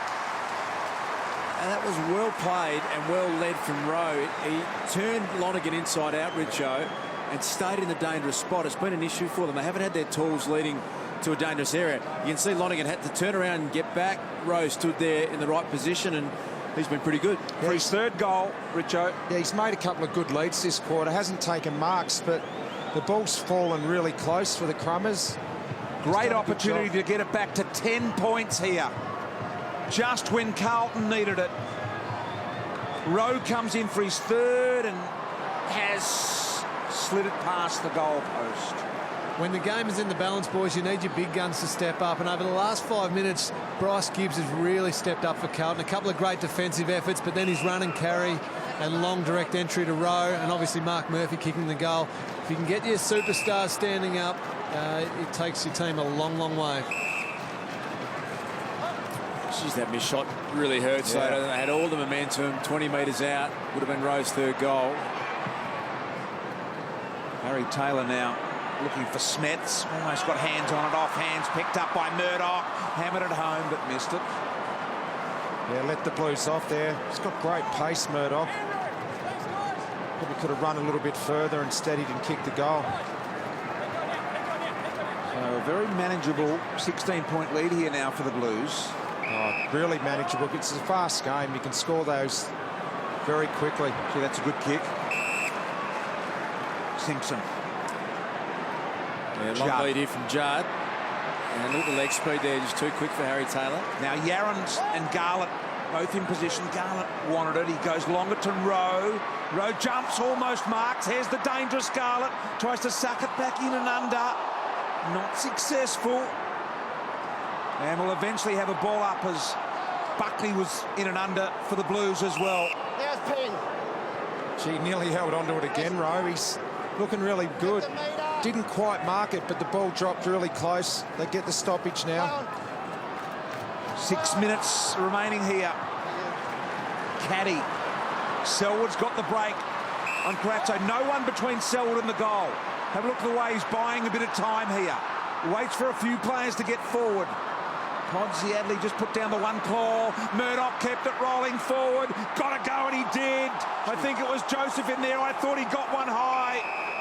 Umpire did not. Hey, Lee, you may mention before or earlier tonight about the job that Andrew Cratso's done on Joel Selwood. Just 8 disposals for Selwood. That's as quiet something I've ever seen him. Yeah, I rate Andrew Carrazzo as the best run-with player in the competition. His ability to stop quality players. Billy Smets will run in and kick this one for the Cats.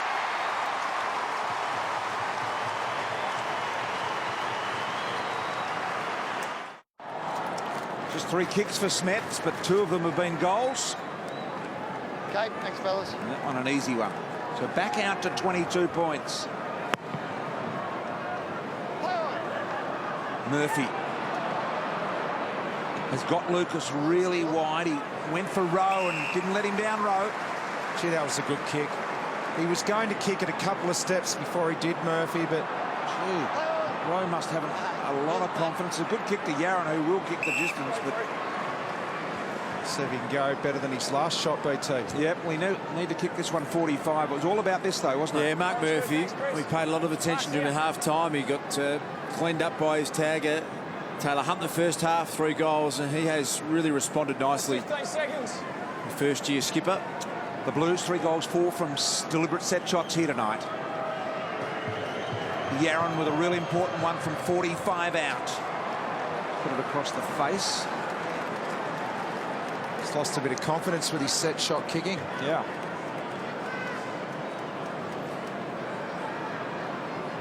It might be early on in the season, boys, but we spoke earlier about a 0-3 start. Not many sides get back into the finals from there. Only 3 in the past decade. 2004, the Cats did it. Melbourne did it in 2006, and North Melbourne, the last team to do it 6 years ago.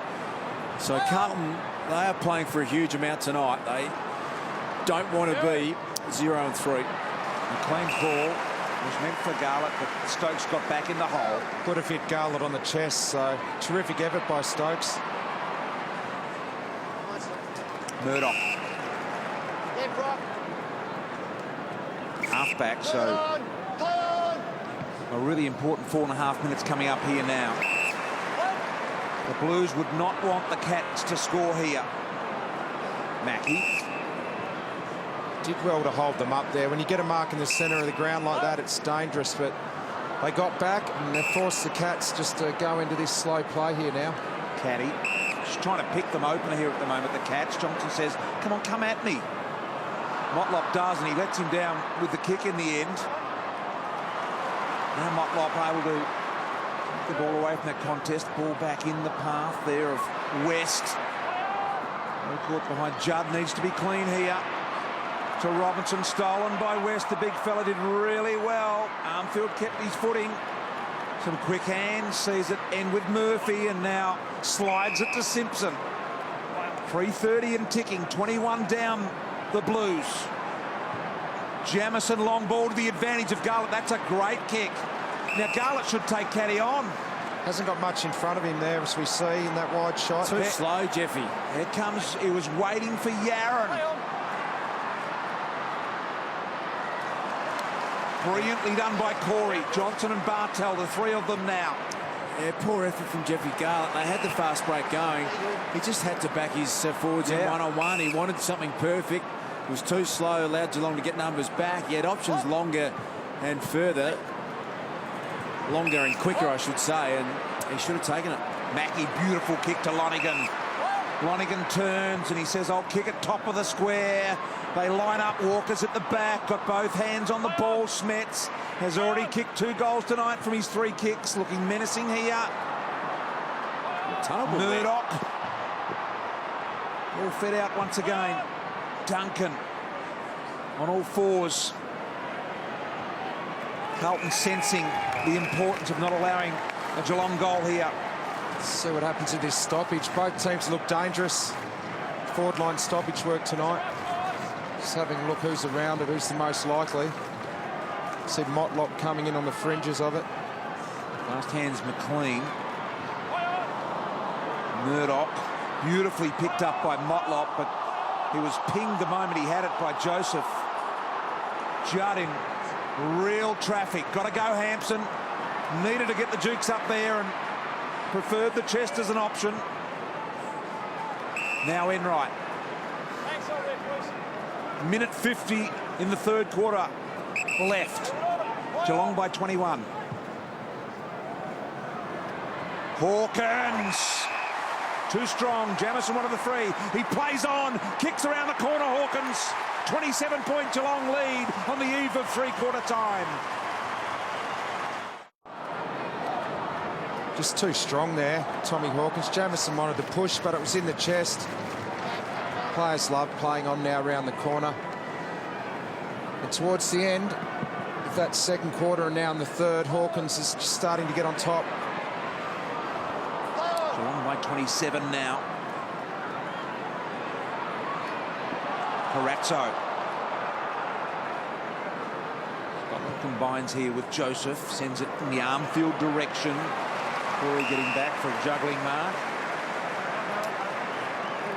So Carlton have conceded 100 points 3 weeks in a row now. We're only approaching three-quarter time. And that is very uncharacteristic of Mick Moldhouse coach sides. Josh, our stats guru, tells me the last time that happened was back in 2008. His fourth last year at the Pies, and it doesn't seem to me to be anything like the way that he would want his side to play. That they need to tighten up their total team defence. Oh, good grab by West. Using Rowe in front. Sure, he got very high, but handballs to Stevie J. Inching the ball into Hawkins. You get one last chance at it here with the throw-in. He didn't get as high as he wanted to, but he did really well to take the mark in the end. Didn't quite get the sit. Needed a few more inches up onto the shoulders.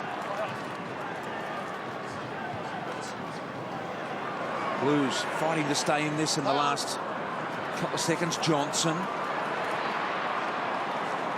New ball wide. West, top of the square. The mark will count. 14 seconds here. Plenty of time, and Christensen doesn't let him down. That handball from Stevie J there, I'd like to see it again, and we might try and play it out of three-quarter time, but it got it out to West. His instinct and awareness of what's happening on a footy field is just incredible. Ran into traffic as Christensen's going to go back and have a shot on the siren, but very few players understand the game the way Stevie J does. Well, luckily he's directly in front, doesn't have to run around here. Christensen comes in to kick his second goal, and he's got it.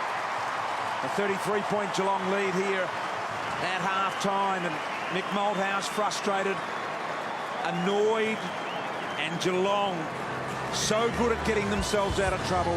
Kicked 5 of the last 6 goals in that third quarter to lead it over the Blues by 33 points.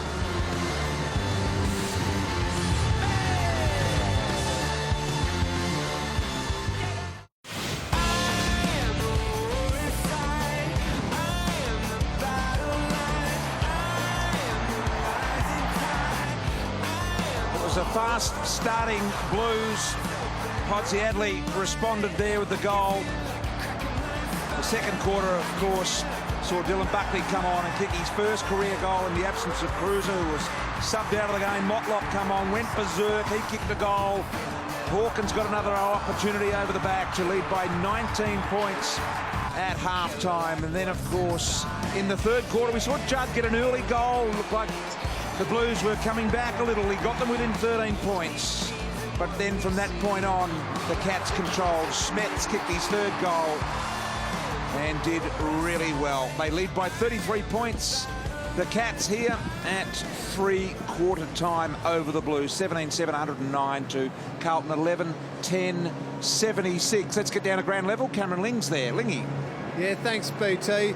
Very free-flowing, very open game of footy tonight. It's a bit surprising. I expected to be a little bit more defensive than this, certainly with the two coaches valuing defence so much. I wouldn't be surprised if the message coming at three-quarter time from Mick Moldhouse to his Carlton players is let's get back to just relentless defensive pressure. They showed a lot in that second quarter when they were able to chase and tackle. Their forward 50 pressure was absolutely fantastic. They were able to kick goals. Their attack took care of itself. They've got to get back to that, because when they just try and have a shootout, almost circle work against the Cats, it's not working tonight. So Mick will be driving defence first, worry about the attack later on. Yeah, well said, Lingy.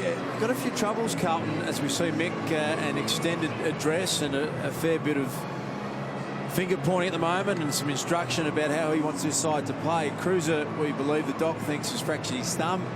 Never gets it wrong, the doc, and that might be 6 weeks away. Jared Waite is an indefinite calf injury. No Eddie Betts out there. And a side that's been scored against to the tune of 100 points each week for the first 3 weeks. It just seems as though it's going to take a while for Mick to get his style of play across, to get his message through. Because at the moment, they're not able to deliver what he wants. Well, we know that that's not going to be the message. We know that Mick realises that you need to have a good defence to win premierships. He knows that as well as anyone. So that's what they'll be working on, just haven't been able to master it yet. Dr. Peter Larkins, welcome to you, Doc. Yeah, thanks. Just updating Cruiser has gone to hospital, Darson and BT, for scans on that suspected broken wrist, but he was sore enough and he was out of the game at quarter time. It might be the case. And Darson, I do get it wrong occasionally, because I said that Barco wasn't dislocated. He wasn't dislocated when he was coming off the ground, but I just had a quick word to Trav. He actually felt it go in and out, so it would have been a subluxation, which is a low-grade dislocation. You see him on the bench in the red vest there, and he may be looking at surgery too, boys. What does that mean, Doc? Is that weeks? Well, if they do 3 months, if they do a full job on him. But being an older player and missing a lot, they might go the other way on him. Start of the last quarter, Geelong by 33 points. The Blues have got it ahead of them. Play on. They need a fast start. Selwood backing up to Christensen. Yours. And the first entry inside the attack zone goes to the Blues. Come out, Trent. Gee, that's a 50 against Trent being in the protected zone. Hands up to the protected area. If he had minded his own business and stayed with Walker, he would have been right, but he put his arm up to stop the ball over the top. Well, that is something that was highlighted in the pre-season DVD, and most players' instinct is to put their hands up to say, I'm not doing anything, but we've been told that that's not allowed. Yeah, and I thought he was not doing that. He was trying to guard an You think area, so? perhaps. I think so. Just trying to stop the handball coming over the top, maybe, or at least put the guy off from doing it. There's Taylor Hunt. Had a really good night. Harry Taylor has lurked forward a couple of times and pinched a couple of big ones. Play on. So Carlton really do need to be involved early in this final quarter here. Walker to Murphy. Got them going in the third quarter, Murphy. On the header row, looks strong when he gets that front position. He does. The ball just got over the back that time, but it didn't quite fall to the front. They look dangerous when it comes to the front. There's Mackie going down, looks okay.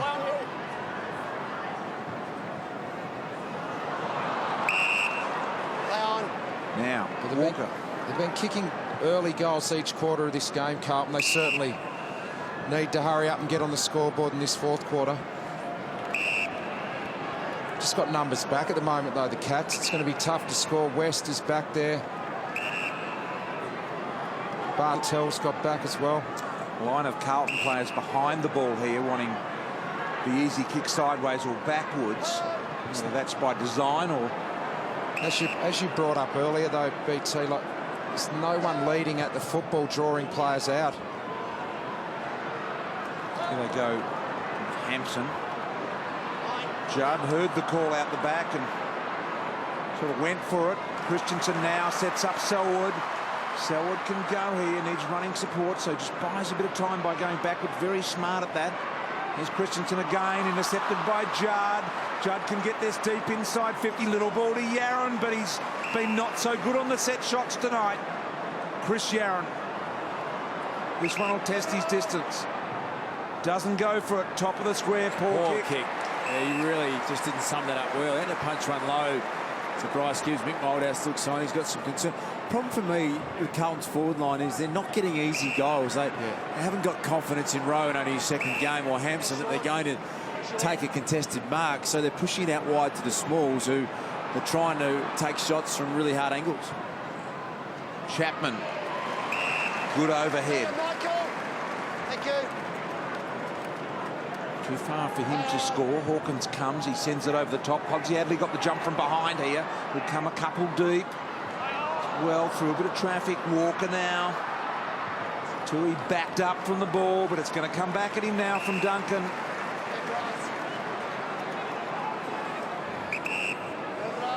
I wonder if they're going to have to change as we see this kick from Duncan. There's the difference, Das, that the lead there. Down the other end, no one's leading up at the football. Smets leads hard and fast and gets it on the lead, even though there are a lot of numbers back. We have another look at it here. A lot of numbers back. There's a loose player back there in Hampson, but he led up at the footy, Lingy, and takes the mark. No, you're right, Richard. And there's a big difference between keeping the possession, just going sideways and backwards, and actually moving the ball forward and getting a good hit up like that. Smets looking for his third goal, basically directly in front. That's left. The other thing with Cruiser going out of the game early, it's forced Hampson to have to go into the ruck, and that's meant that Harry Taylor hasn't had a key forward to match up on all night, and he's been able to push forward, kick a couple of goals, but he's able to take marks in defence as well. Yeah, it looks like Hampson just hasn't been ready to take on the ruck duties after his absence last week. He's in right. Back to Lonigan. Game 100 for him. Umpire said a throw. Murphy picks it up. Thought about the kick. Here's Buckley over the top to McLean. McLean to the open goal square. Yaron gets the goal. So the first goes to the Blues. Nice build-up from the Blues. They get the first to the last quarter. Andrew Walker has probably been Carlton's best player tonight. 29 disposals across half-back. 2 years ago, he kicked 56 goals as a forward. Just looking at their forward structure, BT, they don't look potent enough. No. I wonder whether they have to think about sacrificing Walker out of the defence and putting him back up forward. Absolutely. In the absence of Wade, who just never seems to get to the line. Here's West marking the footy. They've kicked the first goal of every quarter in this game, the Blues. And at that centre bounce there, Harry Taylor was just the loose man standing back, and there's no way knowing Carlton can win if Taylor's loose.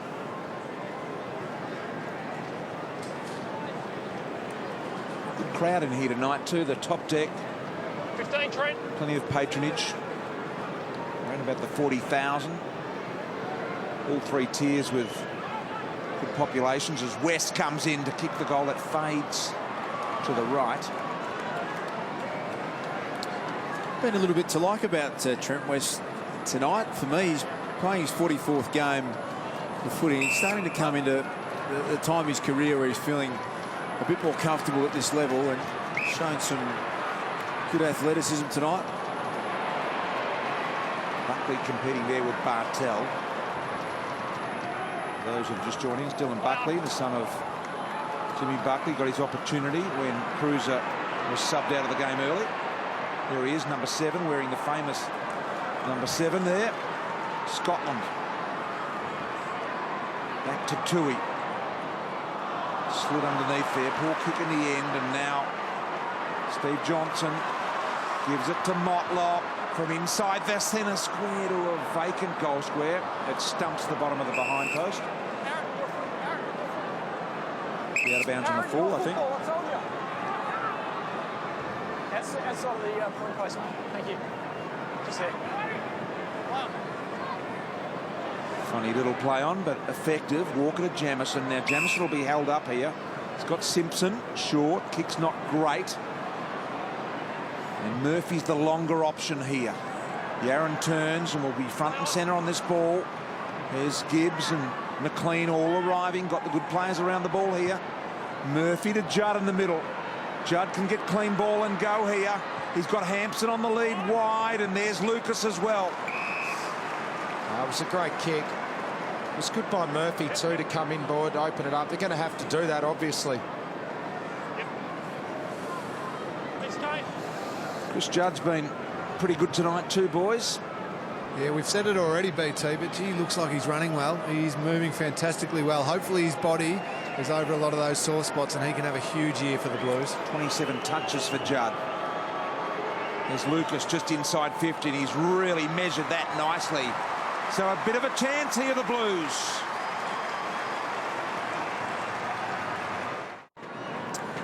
Chris Judd having his rest at full forward, which is a great trend in the game. I love the gun midfielders now, Richo. You see Joe Watson do it a lot. Joel Selwood's pushed forward tonight for Geelong. Gary Ablett does it up at the Gold Coast. It seems such a smarter idea to have your stars just take a spell deep. Get excited, Darcy and Richo, because it's back to 23 points. It is. And a throw here, BT. Carlton's ball in the middle of the ground. I'd just love to see the Blues man up on Harry Taylor. They're looking inside 50 now. Sensing an opportunity here, Darcy, for the Blues. Well, Arnfield's gone, and he's trying to go 2-on-1 on Taylor just to make him accountable in this market contest. Tiny little shift in momentum. Lucas bullocks his way out of there. Here's Garlett near the boundary line. Has he got it? Looks for the free and says, what about it? Well done, Dennis, there. He came in, he knew he had his own opponent, but he went in and engaged Harry Taylor. He would have marked that ball if Arnfield didn't do that. So they've kicked the first 2 of the last quarter here. Got it back to under a 4-goal game here. Christensen, and it's going to come back. So compressing forward here are the Blues. No one is behind Jamison, you can see there. Everyone is forward of this ball. McLean now sends it to the top of the square. Hampson's there over the back. Taylor, wonderful grab. That's what a brilliant effort that is, isn't it, Richo? Yeah. He's done it ever since he debuted for the Cats. Although an opportunity here, forward pressure's good. Jeffy Garlett's got it back. Yeah, and they're just starting to press here, the Blues. The reward is coming. Free kick will be paid in front, and Hampson will get it. And Bartel takes a little bo peep at the screen and said, "I marked the thing. What are you talking about?" Well, I think the replay will show an arm grab, and there it is. He just had hold of the right arm there of Hampson, and that was a free kick. Fair enough. This to get it back to 17 points. Hampson from almost point-blank range. 10 metres out. Carlton are within 17. Here's an aerial view of the Carlton forward line, and that's better. The last few centre bounces, Harry Taylor's been free, but he's now had to engage on Dennis Armfield, who's been sent down there just to keep him occupied. You can't have him loose. That's a lot better. Inside 50s this quarter, 9-5. I think they were in favour of the Blues. So here they are within 17 points. Kicked the goal at the 5-minute mark of this quarter, the 8 and the 11, and they're now down 17 only. Nothing. That margin with the way this game has swung with runs of goals. Butzavs. Chewy's been impressive all night. Yeah, great mark. He's got a bit of run here. Murphy's one of those, Richo. Now squares it up. Murphy has to be precise. The head of Yaron. Hampson's there. Wanting the smaller players to arrive. Johnson bounced out with the ball. That's not the required journey. The umpire says play on. Murphy went to ground. Funny handball. Now Stokes. Chapman dangerous in this situation. Jamison did well and did not panic. Nice handball to Joseph and Gibbs. Got it. Joseph back again, pursued by Caddy. Got the ball into Simpson. Simpson will mark here. Gets a good look from 50 metres out. Closing just to the right. Gee, Carlton are coming, boys. It's on the back of their skipper. Mark Murphy's been fantastic in this last quarter. He's really lifted his work rate. He's lifted his intensity around the contest. That's what you want the captain to do. Hey, Ling, I was about to make the same point. Watching him from up here, he's actually run Taylor Hunt off his legs. Hunt's had to come off the ground, and you've got to admire that. He got cleaned up in the first half, but as you said, he's just worked his way into it. Oh, the Yaron tackle was good. Presented the Robinson opportunity. Armfield with a little underground handball. McLean will have to do something pretty good here. Centering ball. Simpson from the side. Hampson over the top. Judd around the corner. Can he get onto the boot? No, he can't. And in the end, incorrect disposal. And Geelong are away. The run and carry, the presentation really hit Chapman on the chest there. Gibbs did well. Did all the hard work then, Chappie. It was a huge lead to get out into space. Just dropped the chesty. Didn't risk the transfer back in the hands of Murphy. This is great pressure here from the Blues. Look at this. Judd can go all the way. He didn't. He put it up for Hampson. Should mark. Over the back, Yaron. Keeps it in play. Shows him the ball. Not once, twice. Oh, well done. Centering kick. Great composure by Yaron finding Armfield. Well done, Armfield. He is on Harry Taylor. That's Harry Taylor's direct opponent now, and he's gone down there and just engaged him. Opportunity to hurt him now with a goal. Armfield 20 metres out to get it back to 10 points in front of 43,241 here tonight. To get the Carlton supporters out of their seat, back within 10. Oh yes, have a look at this. Composure firstly in not taking it fully across the line, then thought about the kick. Enright had that covered, and then the composure to give it back. Brilliant. It's been just a fast-paced quarter. There's only been one boundary throw-in, 0 ball-ups for the whole quarter. Players are going to be out on their feet. Here's Selwood. Mackie. Carlton go forward, but the numbers are 3-on-2 for the Blues. Really wasn't sure what to do then, Tui. Now he's just got to charge at it. Fast handball went straight through the hands of Henderson. Here's Chapman, really good at this. Chapman hoiks around on the right boot, didn't have the journey.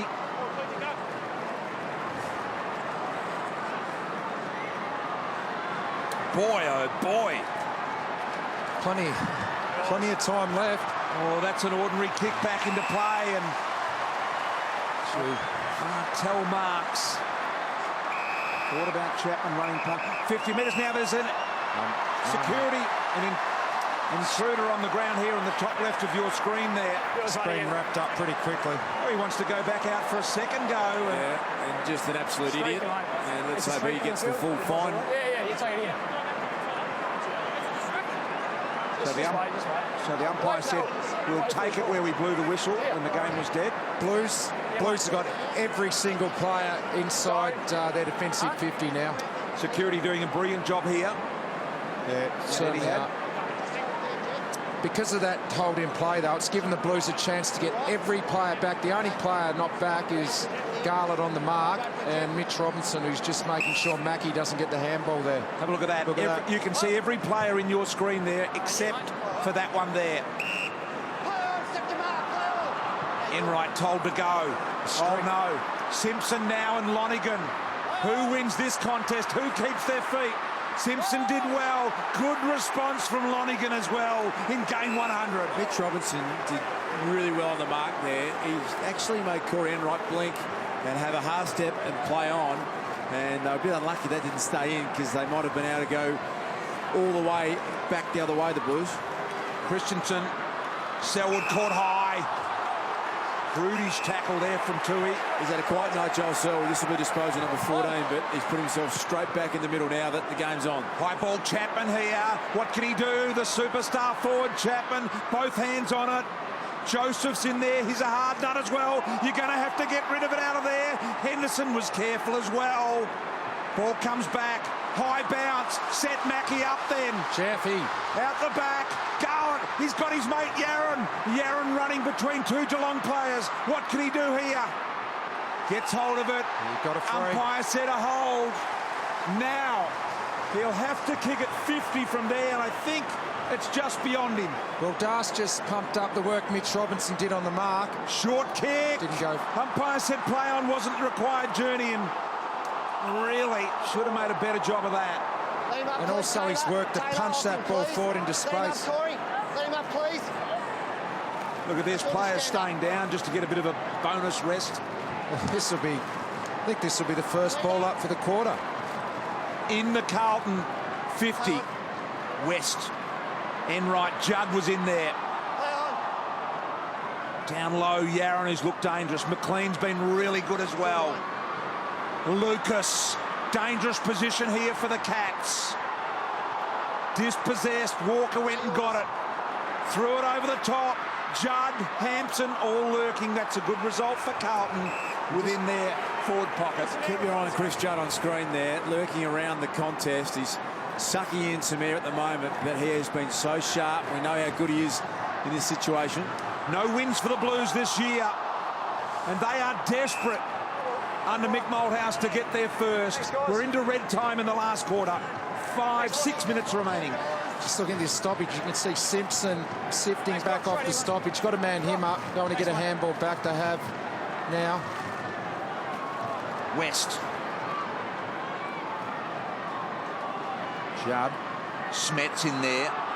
Garlett making sure the ball doesn't come out. We'll ball it up again. I'd love to just keep applying a bit more pressure here. The Blues with some tackles, get a block on for Judd, see if they can get Murphy, who's really powering home in this game. Hampson got it to space. Simpson quickly onto the boot. Gives them a chance. Here's Yaron lurking dangerously. Off hands. All very tired now. But Geelong have got two extra players inside their 50. Carlton have got two back. So if Geelong win it and get a quick kick out, the Blues will get it back. Unless they're patient and hold it. It's McLean. Murphy. Lucas had the ball pinned by Smets. Didn't spill free in the tackle, so we'll ball it up. Some tired boys out there at the moment, and it's easy from up here, but you'd love to see a Judd just hit this at full speed. Richo's pointing out the two players back. They've set up pretty well. Yeah, they have. So Geelong should win it in close, but then the next one's the important one. What do they do here? Stokes. Exactly what you said, Richo. It's a 2-on-1 the Blues way, but they've messed it up. Caddy spun out of trouble. They have been able to get it back here, the Blues, and this is danger. That's a huge win for Geelong. Corey now to Taylor. Hang on. Taylor to Enright to Bartel. All the big names combining. Bartel had to wait for the bounce. Handball back inside to Stokes. He also got a slow bounce onto Motlop. Motlop comes in. Kicks the goal for Geelong. Well, they mucked it up, Richo, as Mick Moldhouse, who's leaning in and having a look. There's still time. They need 3 quick goals, but they had the numbers, they had the play. They just didn't set up in the right position really in the end, and to let that one through. And this is such a brilliant side. They love big moments, the Cats. They have done it for so long. They're so good at just keeping their composure, and it was Motlop this time who kicked a big goal. Yeah, look, it is a harsh call. Carlton did have numbers back. It was a high ball. It was still going to take a pretty good mark under that high ball. But when you got numbers there, you've got to make the most of them, and they couldn't. And Geelong, as all good teams do, they've made them pay. So back out to 17 points. By no means insurmountable here. But Zarves went in, got rid of it, even though he was falling to ground to Corey G. It's the big names that have come to the fore in the end here. Possessed the ball in this last couple of minutes. Stokes wide to Duncan. And Mitch Robinson in some trouble as well. So the Blues, if they don't get out of trouble here, they are in real trouble next week. West Coast over at Patterson Stadium. And it doesn't get any easier for them. Henderson fires it back off hands Murphy. Not much forward, although Jeffy Garlett snuck under the guard here of Lonigan. Lonigan did really well. And Garlett caught him and got him with a throw as well. So Jeffy Garlett gives the Blues some chance. I tell you what, Rose free now. Here he comes. Armfield will mark the ball. No, he won't. Got a hand there. Comes to Gibbs. Yaron's still free. So is Armfield. Little kick around the corner, couldn't quite get there. Armfield turns, faces, gives it to Murphy, gets a look, got a drag down tackle at the last moment there. Yeah, well done, Enright. It was Enright, was it? Yeah. A lunging tackle in the end, look at that. Desperate. Saved the goal. Let's bring it now, please, Jimmy. That's why they're so good, these guys that have played in these great Geelong teams. They just still do the hard things required right at the end of the game. Corey Enright, 3 premierships and multiple All-Australians, and just playing every game out to the end. That's why they're so good. That's why these young players develop around them. Need 3 goals in 3 minutes here, the Blues.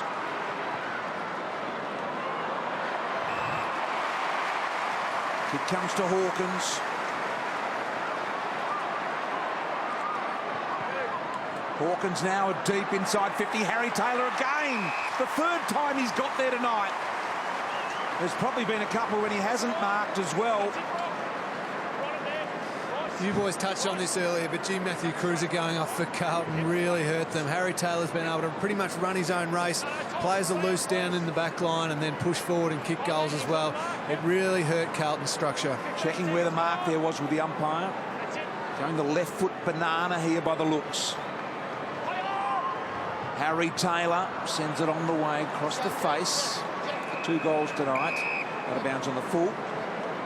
So what do we got? 2 minutes left for 3 goals for Carlton. 43,241 in here tonight. Good Saturday night footy crowd. Johnson from 50. Misses. Stevie Johnson with 26 touches tonight. Hasn't kicked a goal. A little unusual for him. Focused a lot on what it means to Carlton to be zipping 3, but to be 3 wins and no losses for Geelong is equally as significant. And they get a bit of a double bonus. Lingy will be well aware of this because of the development down at Skills Stadium in Geelong. They've got a massive run of home games down there at the old Kardinia Park, and we know how good their record is there. There's Yaron going forward beautifully to Garlett. Garlett marks, so needs to be pretty quick in his preparation here and not perhaps take the full 30 off the clock. Yes, they play Sydney at the SCG next week, and then the Dogs, Geelong, but as you rightly point out, Das, home games, hard to beat them down there. Here's Garlett to get it back to 11 points. Not successful.